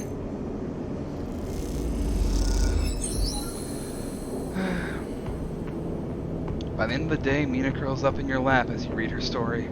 She's asleep when Lem gets back. You two eat together. Continue the story. She's asleep, whispers Lem, creeping back out of the unit's tiny bedroom, slamming the door shut as he does. You're perched at a thin bar in the main room, the slate in front of you still glowing with Mina and your drawings from a cycle spent together. There's a ring, the only world Mina has known, with stick figures dancing along its edge. The tall one is you. Drink? Asks Lem, producing a worn-looking bottle of Gurul from under the bar, its contents glowing amber in the fluorescent light. Sure, let's have a drink. Lem nods and glugs a few fingers into a couple of metal tumblers, and sits down with you at the bar. Cheers, he offers. You clink the metal containers together. You know, we actually have something to celebrate this time around. Lem gives you a sideways look. I made the assembly team on the Citadel. He grins brightly. He grins proudly. Clearly he has been desperate to tell you all cycle. Knew it. Lem holds up his drink. You did get there first, friend. I'll give you that. He looks away. Seriously though, couldn't have done it without you. Keeping an eye on little meanie back here. Lem shifts a little on his stool. He looks uncomfortable. How's our girl doing, Sleeper? Haven't seen much of her these past cycles. She's doing great, Lem. Of course she is. He playfully squeezes your shoulder. Talks about you a lot, you know? Draws you. I'm glad she has a friend that isn't me. His eyes drift to the bedroom door. You okay, Lem? He nods. I can't take all the credit for Mina. She isn't actually mine. He gazes into the middle distance. I pulled her off a refugee shuttle out by one of Ember's moons. The colony was falling apart for decades after Solheim collapsed, surviving on next to nothing. Eventually some of the residents tried to make for the Eye on those decrepit old shuttles. He sloshes the drink around in his tumbler. They had no idea what they were doing. The one Mina was on decompressed halfway here. Everyone spaced. The only reason she made it was someone sealed her in a weapon locker. She was ice cold when I reached her. Purple lips. He shivers. Once I picked her up, I wouldn't let go. The medics treated her with me still clinging to her. He takes a drink. I'm still not sure why.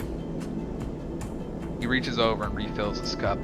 We weren't exactly anybody's heroes, you understand?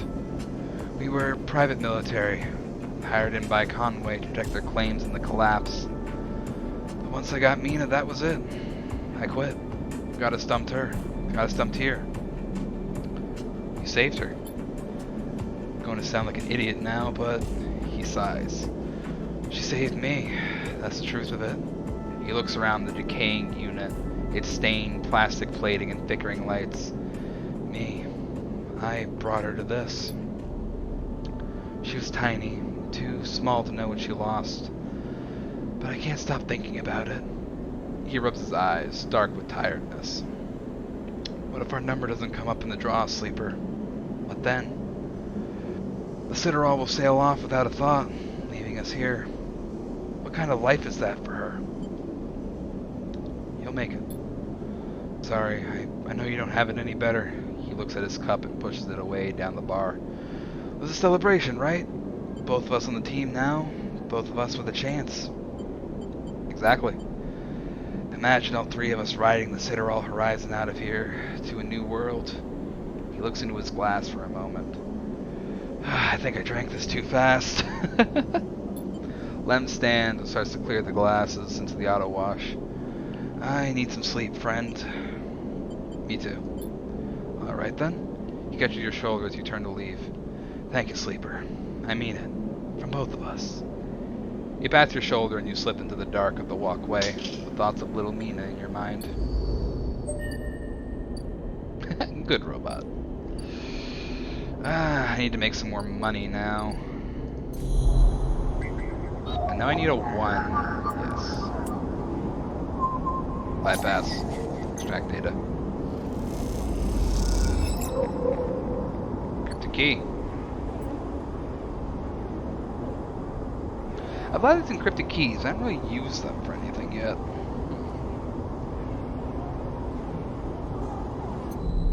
I have a 4.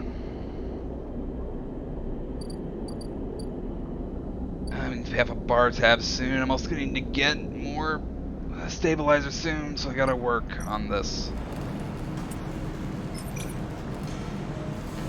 Let's go.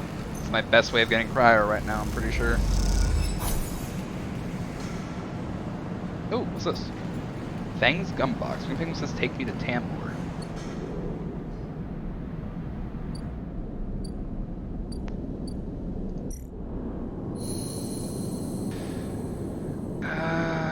Yeah, I don't have the Endure to make that a good thing to do.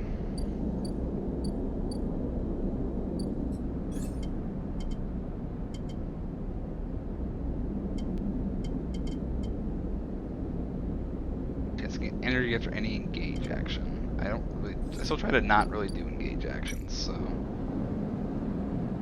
Oh, I do have a thing of stabilizer. Oh, thank God. I need to buy another one soon.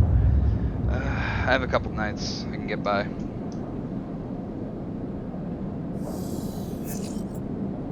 Oh, double 6s and a 4. That is juicy. Actually, I have a 6.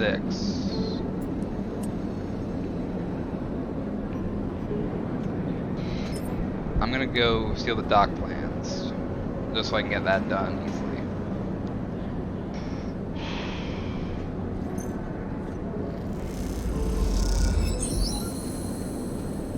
Go. You walk to the security office on a shift change and walk right back out with the plans moments later. Simple. Oh shit, there's a lot of things over in here now. Ankita. Sealed dock. Oh, this is the sealed dock that they were keep telling me about. Who's Ankita? Oh. Hey you, wanna earn a chit? Ankita stands beside a huge pile of tied together hull plates. She stretches out her back, her shoulders bulging beneath her flight suit. Make it 2. Ankita laughs. This goddamn station? She sighs and pinches the bridge of her nose. Alright, come here then. You cross the docking concourse as she begins to split the plating into 2 bundles. What is it with this place? She asks as she angrily lashes the massive plates together. Everyone wants their cut. She straightens up to an imposing height, her armor plates creaking, and looks you up and down. Or is it just that you all think I'm an easy mark? We all need to survive, Ankita. Ankita softens. I get it, I do. She shakes her head. But if I could go just one psych without some jumped up grifter trying to take me for an idiot, that would be nice. Ankita hoists one bundle of plating onto her shoulder. Come on then, enough chat. You've got to earn those chits. You struggle to shoulder the plates, but you do eventually. Ankita gives you a look. Ship's this way. She sets off down a gantry at impressive speed. As you catch up to her, she turns down a passage, pushing through a small crowd of Stevdors. What are you doing? Why are you doing this yourself? You mean, why aren't I hiring those good folk? She nods back at the Stevdors. I paid Havenage enough. They're currently rinsing me for a mooring I can't vacate unless I either fix the ambergris or sell it off as scrap. What's wrong with it? It? Ankita looks at you pointedly. Her. She rapidly turns another corner. As you trail behind, She got cut up pretty bad on our last job and had to moor up here for a spell. But since then it's only gotten worse. Someone got in and sliced the core from our ship mine. Now she's gone dark. Shifts the panels on her shoulder. The upshot is that I'm short one ship mine, with a ton of repairs to do, and the rest of the crew signed off the moment they got wind I'd been stranded. So yeah, it's been a time. Anything I can do to help? I don't know. Got a ship mine tucked away on that frame of yours? For a moment, you aren't sure if she's serious. Kita swings the plates from her back, almost knocking you over in the process. This is me, shoves the second bundle off your shoulder. You're the first person I've met here who might actually be considered helpful. She pauses, chewing her bottom lip. Look, you want to help? Come see me. I need a hand putting Amber back together, and you don't seem like the type to try anything stupid. She passes the bundles of plates through the ambergris outer lock and then turns back. Just don't go spreading all this around, and Kita throws you a couple of chits. She gives you a parting nod and ducks through the doorway. Alright, get out of here. She calls back, and the lock slams shut.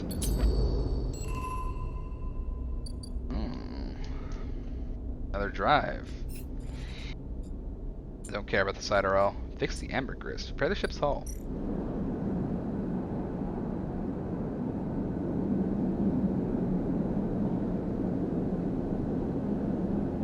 What do we have here?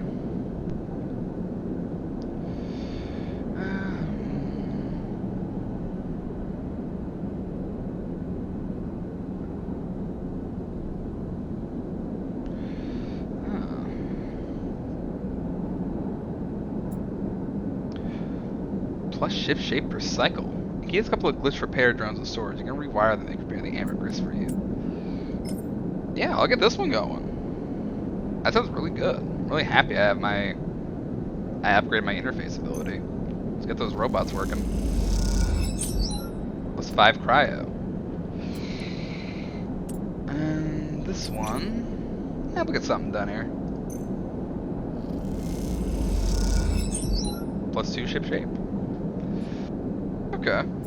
With Ankita's help, you systematically isolate, remove, repair, and reseal the hull plates. Amber looks better and better by the hour. There aren't many drones to rewire, which, given the risk, is probably a good thing. The sealed dock. Ooh. I actually have the keys for this. These old maglocks, so they each need an encrypted key to open. Why they have security for a decaying dock? Oh, I'm unlocking this. If they're trying to keep me out, that's exactly where I want to be. That's where we find the story.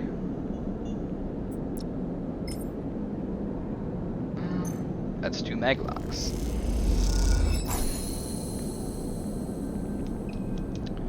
The maglock's thunk open, you can remove it from the entryway. On to the next one.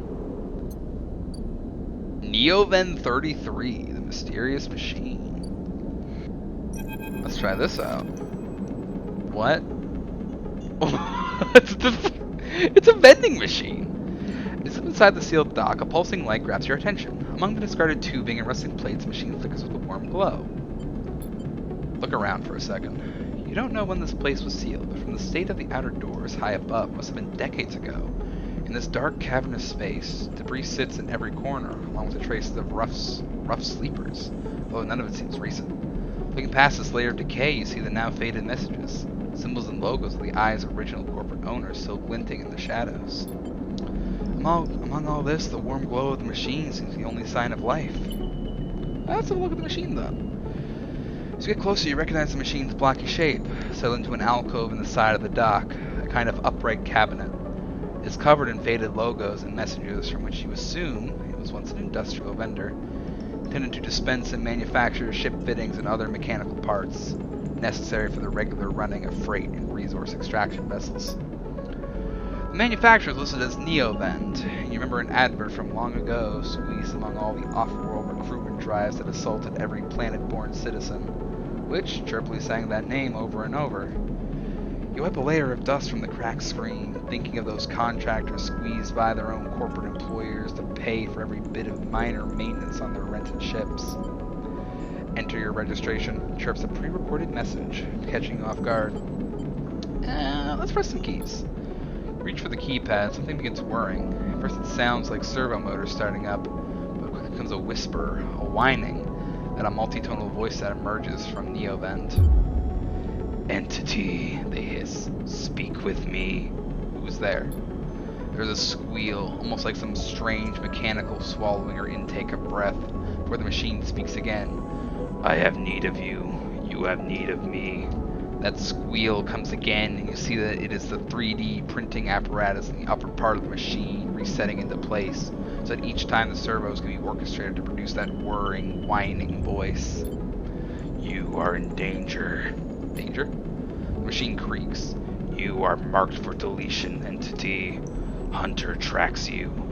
The screech rattles through the empty dock. You remember the strange head, the figure, the threads closing in. Hunter. The Hunter Protocol. They taste your signature. The sudden whine sets your teeth on edge. You have seen them. This is the gift of an emulated mind. You close your eyes and the skeleton of the station starts to thrum. Emulated minds are adaptable. Move where neurons cannot.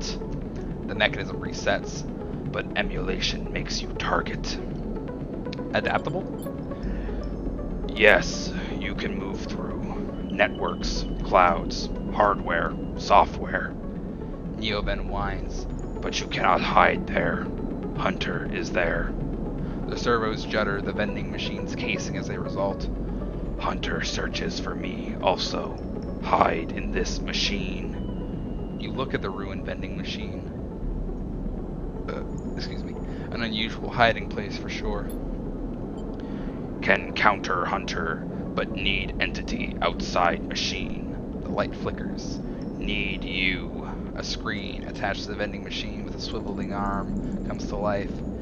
Displays a flickering map of the station. Ghostly, threaded. The cloud. Points along the rim glow in deep red. Hunter is always gathering. Too much data. Must build nests, explains Neovent. Masters are gone, but continues hunt. Bring this data, raid its nests. Masters? Station builders, Solheim. The machine rumbles impatiently. Long gone. Their protocols still haunt. Bring offerings, save self, Neovent says pointedly. Mutual need means friends, they conclude, tired of the conversation. The whirring amplifies and then suddenly drops as mechanisms within the machine click back into place. The glow fades and you are left stood in the dark of the sealed dock, that whirring voice ringing in your ears. Do I have anything else I can give? Hunter data. I don't have any Hunter data to give. Overlook bar.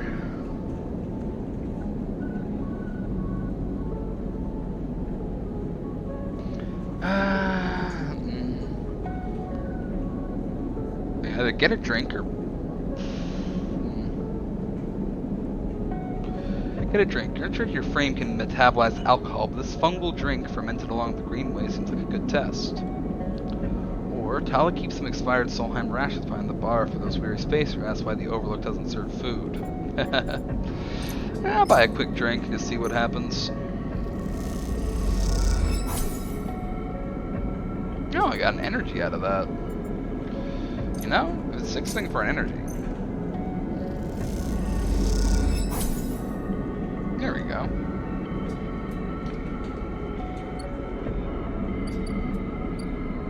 Oh, that's all my dice used. That's all the stuff done.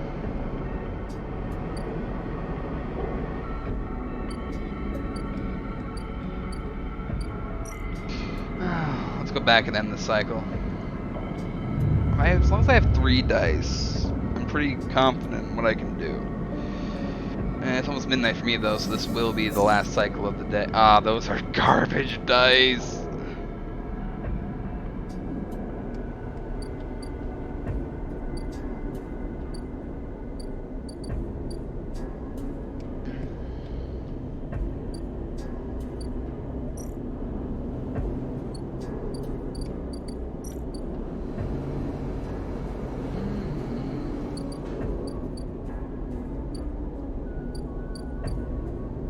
Anything else in the low end?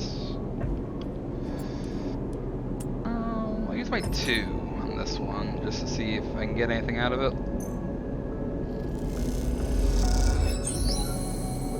Oh.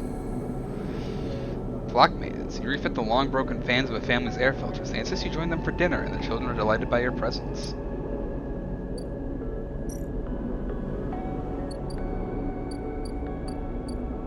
Kind of been accepted by the low end, I guess.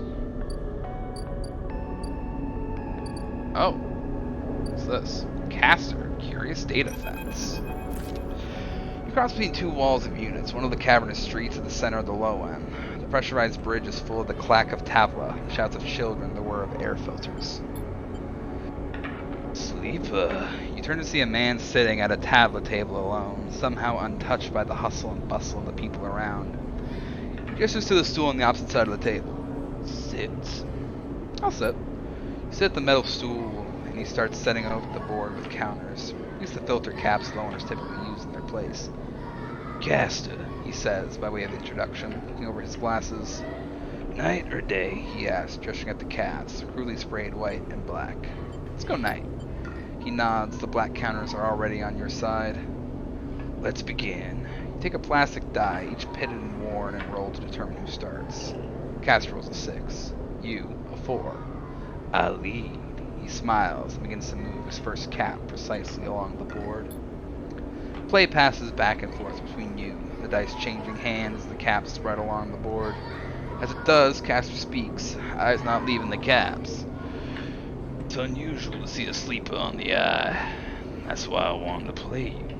You take your turn, rolling a 5 and a 6. You play carefully. After all, sleeper's mind must be somehow different to a human one. Being emulated, I mean.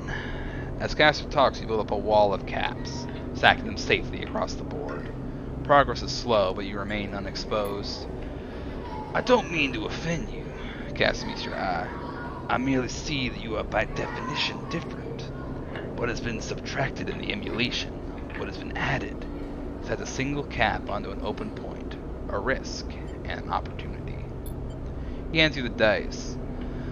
Do you ever think about this, sleeper? About what you were before, and what you are now? Always, Caster. You roll a double 1, and solidify your wall. Caster whistles. The holding game. Commendable. It can be brave to build from what came before. He rolls the dice and leaps your wall in a single move. But we cannot idle too long, sleeper. The slower we move, the sooner we are caught. The past you is not just an idea, a concept for you.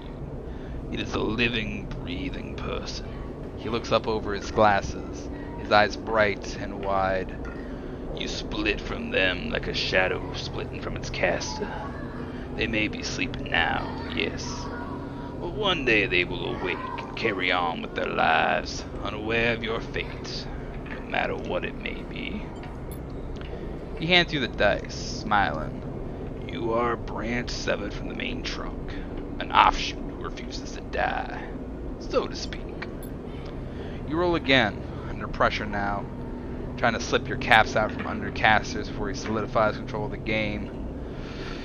So what I'm curious about is how you see yourself in all of this, Caster asks. What does this tangle of truth make you? It makes me a man with a lot of drive, Caster. Caster laughs. That much is obvious, sleeper. I see it in your eyes. You're eager to make all this count for something. Caster looks away, though the blast to the crowded units on all sides. But driven towards what? He starts removing caps, his home board now full. Is there an end here? Or just endurance? Try a few more rolls, attempting to get back in the game, but Caster clears his home board with a sense of the inevitable. He has known he was winning for a while. I feel I may have pushed too far. He slides another cap from the board. I apologize. My curiosity is a habit of getting the better of me. You roll to return a cap to the board, but all the spaces are blocked. Caster clasps his hands apologetically. You play well, really. Your weakness is not your game. He smiles warmly. We have much to learn from each other. He slides his glasses back up his nose and sits back. I feel we could share knowledge, ideas, perhaps even data. His eyes glint with that last word. To our mutual benefit. He slides his final cap from the board. It's over. He's won. We'll see, Caster. Please, I don't want to make you uncomfortable. He holds up his palms. My intention is only to help you endure here. If I am able, feed my curiosities. The game over, you notice the bustle of the walkway once more, the call of the children, the deliveries, the arguments and reconciliations. They wash over you as you stand and leave, Caster nodding goodbye as you do. Crossing the walkway, you replay the moves of the game in your mind, looking for an opening you're sure was there. So what do I do with Caster? Oh. That is interesting. I either get the Havenich Protocols or the Yatagan Business. Stories about Yatagan are brutal, but I want the truth. A vial stabilizer should provide the motivation. That's a good deal for some Yatagan stabilizer.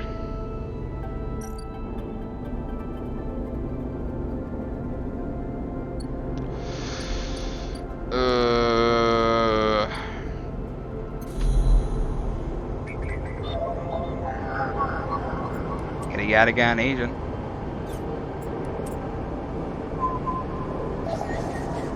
Let's pull that data. Okay.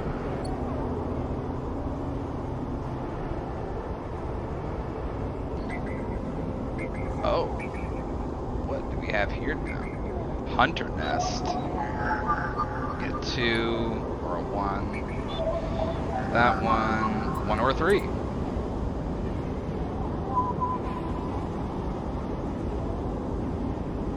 Bypass that one.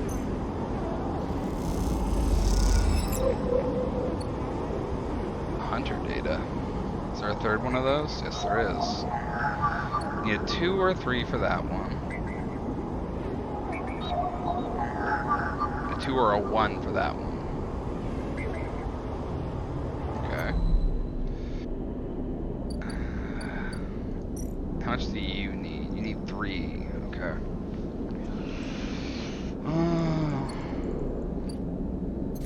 Okay, I have enough that if I just get the hunter data, I might be able to avoid the next interaction with him. Maybe, if that is how this works. I'm having too much fun with this game. I have work in the morning. I should go to bed, but I want to do another day. I want to do another cycle. Okay, Keeper. Last cycle. Last cycle. Wait, there's one more thing I can do. I go to this bar.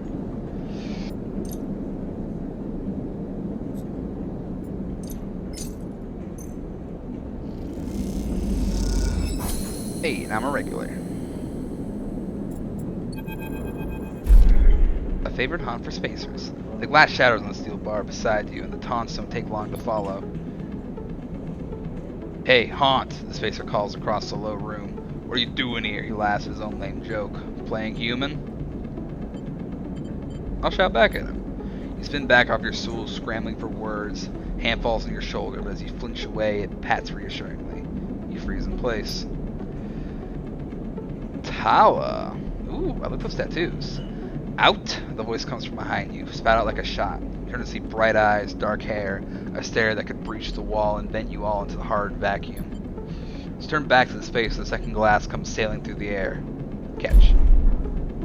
You reach up a hand, the glass shatters across your forearm, showering you in fragments. Through the haze of glass and Girl vapor, you see Tala leap the bar and close the distance to the spacer. The thud as he slams into the wall echoes around the bar like thunder. Now flanked by other figures quick to their feet, Tala throws his spacer out through the door and stands silhouetted against the rotunda lights. You touch your arm, and it feels wet. Someone helps you to your feet and back onto your stool. Broken glass rattles as it is cleared, and a fresh measure of Girl is glugged out in front of you. The same hand, warm, heavy, falls on your shoulder once more. He isn't coming back. We don't tolerate that kind of shit here. Tala flops onto the stool beside you. Let's get a look at ye. Tala wipes the powdered glass from around the wound, and someone places a bottle of alcohol in a metal tin with tweezers on the bar. She disinfects them and then turns to you. That was an ambitious catch, she smiles, pulling a sliver of glass from your forearm. Stupid, but ambitious. Mommy!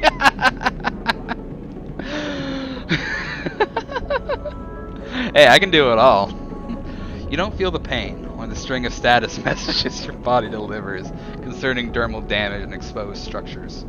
You do feel the care, though, as Tala's bright eyes search your thick synthetic skin for splinters. Let's watch her. She works with the skill of someone who has had to pick glass splinters from the skin of a stranger before. She hones in on each bright shard, all the time tapping the tweezer tips in little rhythms that only she can follow. Tala smiles to herself. So, you been on the island? Long enough. She laughs. Hey, you need to act tough with me. The splinter clicks into the tin. Not everyone is like that, idiot. We don't all hate you. She glances around. Some of the regulars, maybe they fear you. Maybe they're just curious. I don't know. But I do know that the Overlook is a safe place. I know what it's like to be new in this place. Trust me. She meets your eyes. I'm not trying to convince you of anything or separate you from your chits. I just want you to know that if you need somewhere, you can always come here. I know the rations we got aren't much, and the company is, she leans in, limited. But if you need work, I'll happily put you behind the bar. If you need shelter, well, we can discuss that. You'll be safe. I usually have Francis on the door, but he's up in the Greenway this cycle, haggling with our supplier. Francis tends to be particular about what we serve, even if the clientele isn't. She placed her tweezers in the tin with a clink. That's you, sleeper. Here. She slides the glass of gyro to you. This'll help. She stops, her hand still on the glass. Wait, does this help? I mean, can you get drunk? Let's find out. She laughs. I just don't sit here too long. I'd hate to see you become a real regular. She walks back around the bar, gathering the glasses as she does. Before long is retelling how she threw that spacer out to a new group that just wandered in, complete with dramatic actions. She gestures your direction, and you instinctively look away, back to the worn surface of the bar. Take a sip of the gyro. The earthy, fungal tones fill your senses, almost blocking out sight and sound, like diving headfirst into a bog. You may not be able to get drunk, but this connection to something grown, something fermented, something old. It feels good. Okay, that is the end of that. Fuck, I need to get money. I need to get money for Ethan's drinking tab. I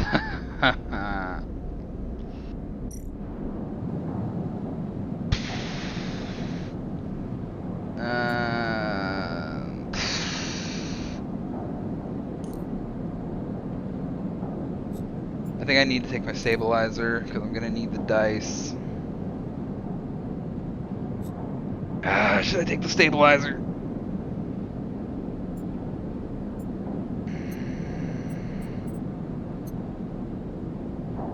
No, I'm gonna hold off one more day. One more day, then I'll stabilize. I still have 3 dice. 3 dice is good. Just need to roll good. Okay, I rolled pretty good. Okay, that 2, I already know I need to use that for a hunter nest. Bypass that, pull that up. 5 cryo, perfect. Extract the hunter data. That's good.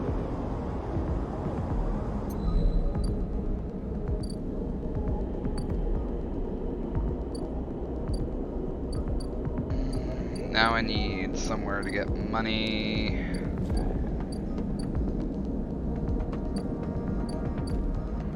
Like over here, I guess.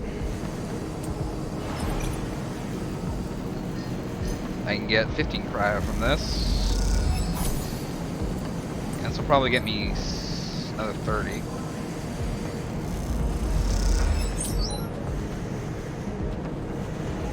Okay, I got 65 from that. It's enough for the bar tab, but I kind of doubt it. The compressor is quiet today. The usual crowds are elsewhere, and the pumping music washes over a handful of spacers and a few drunks. Ethan's still in the same stool in the same pool of light. His head is low, close to the bar, and the bartender is ignoring him. Approach him. As you get closer, he lifts his head and turns. Sleeper! He turns to look at you. Time to pay up again, is it? He gestures to the bartender. Come here, take their chits.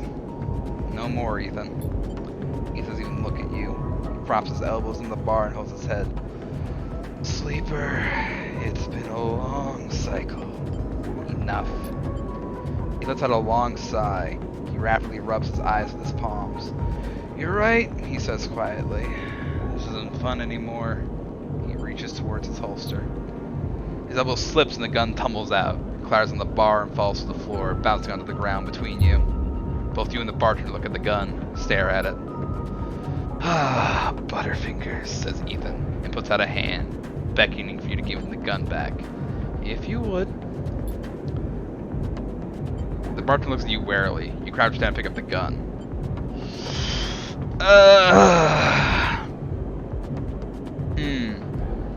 I point the gun, or I hand him the gun. Hey Mars, mind if I ask your opinion on this one real quick? You still here? We have a bit of an option here to either point a gun or give him the gun back.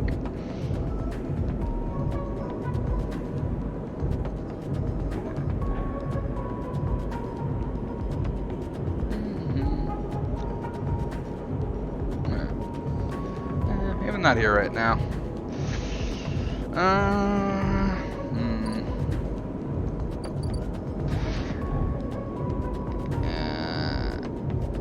Fuck it. I'll give him the gun back. No, I'm gonna ask your opinion here. What do you think is the better option? You can either point a gun at this guy to threaten him, or just give him his gun back. Because I don't want to kill anybody, but also I feel like if, out of any character, Ethan's probably the one that's going to kill us.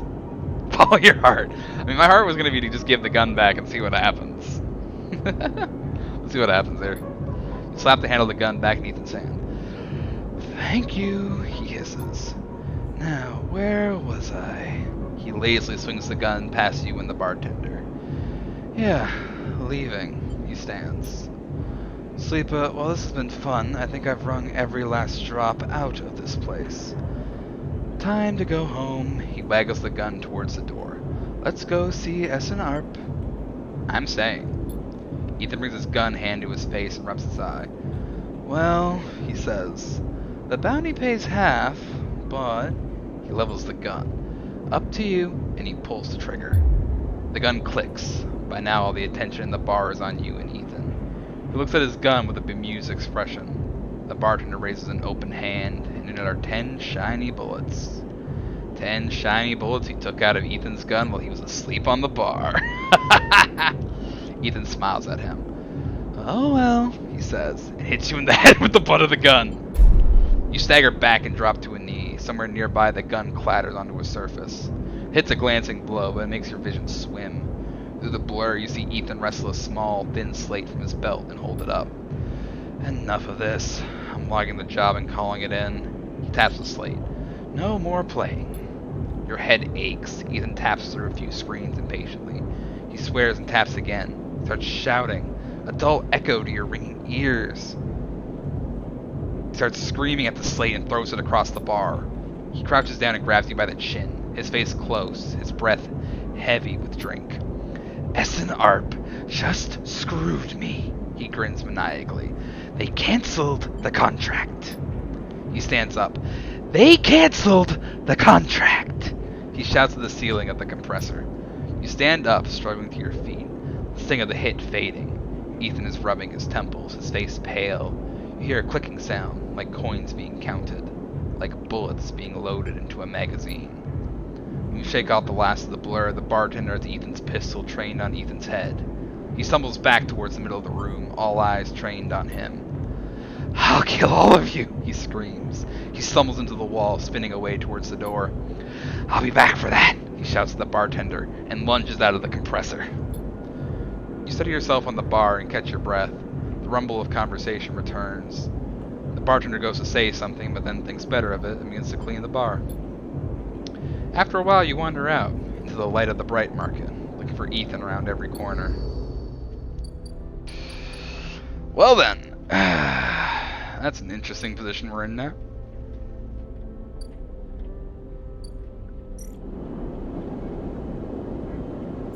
Well, at least we can buy a nice bowl of fungus to end this night.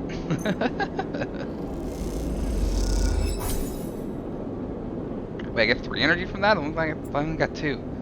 Fuck. I wasted my money.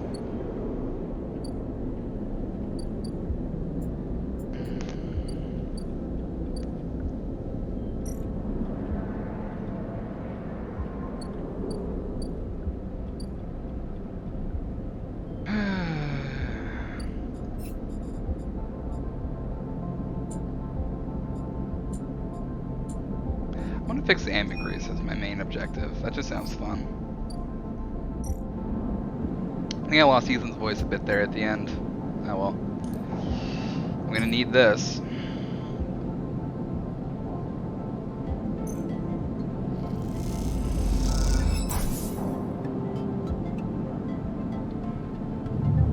We're gonna end this cycle, and this is gonna be where we stop.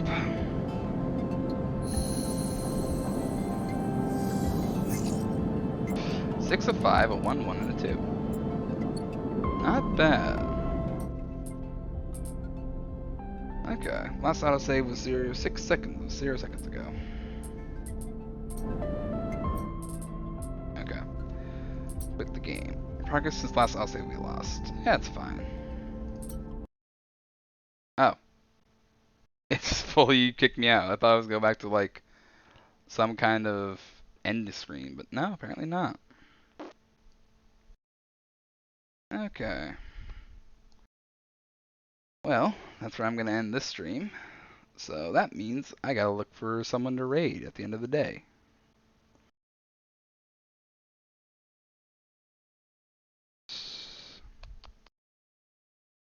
There we go. Let's see, is anyone in the Discord streaming right now?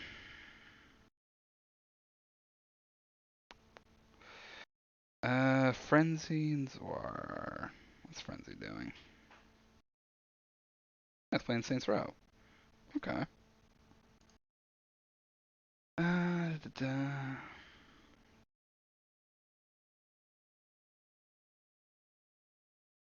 Oh, Goss is playing Final Fantasy. I'll pop into that one for a little bit, I think. I like Final Fantasy.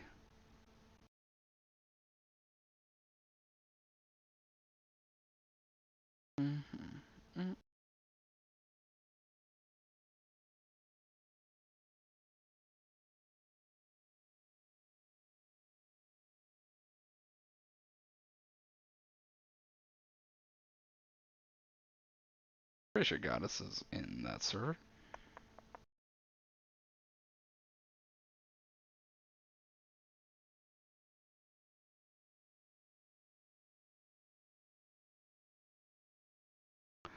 Da, da.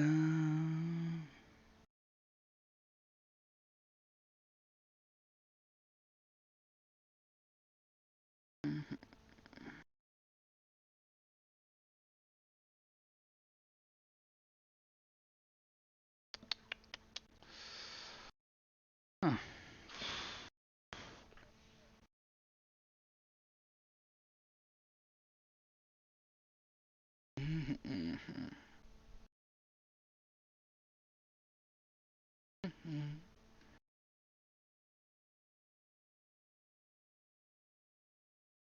Pretty sure Goddess is in the server. I don't see them on the list though. No, they're there. Yeah, okay.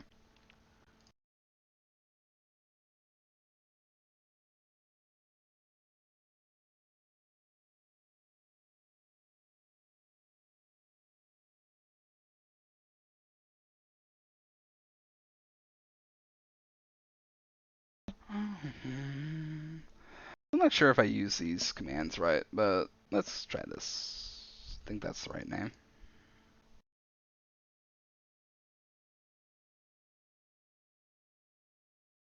Let's go.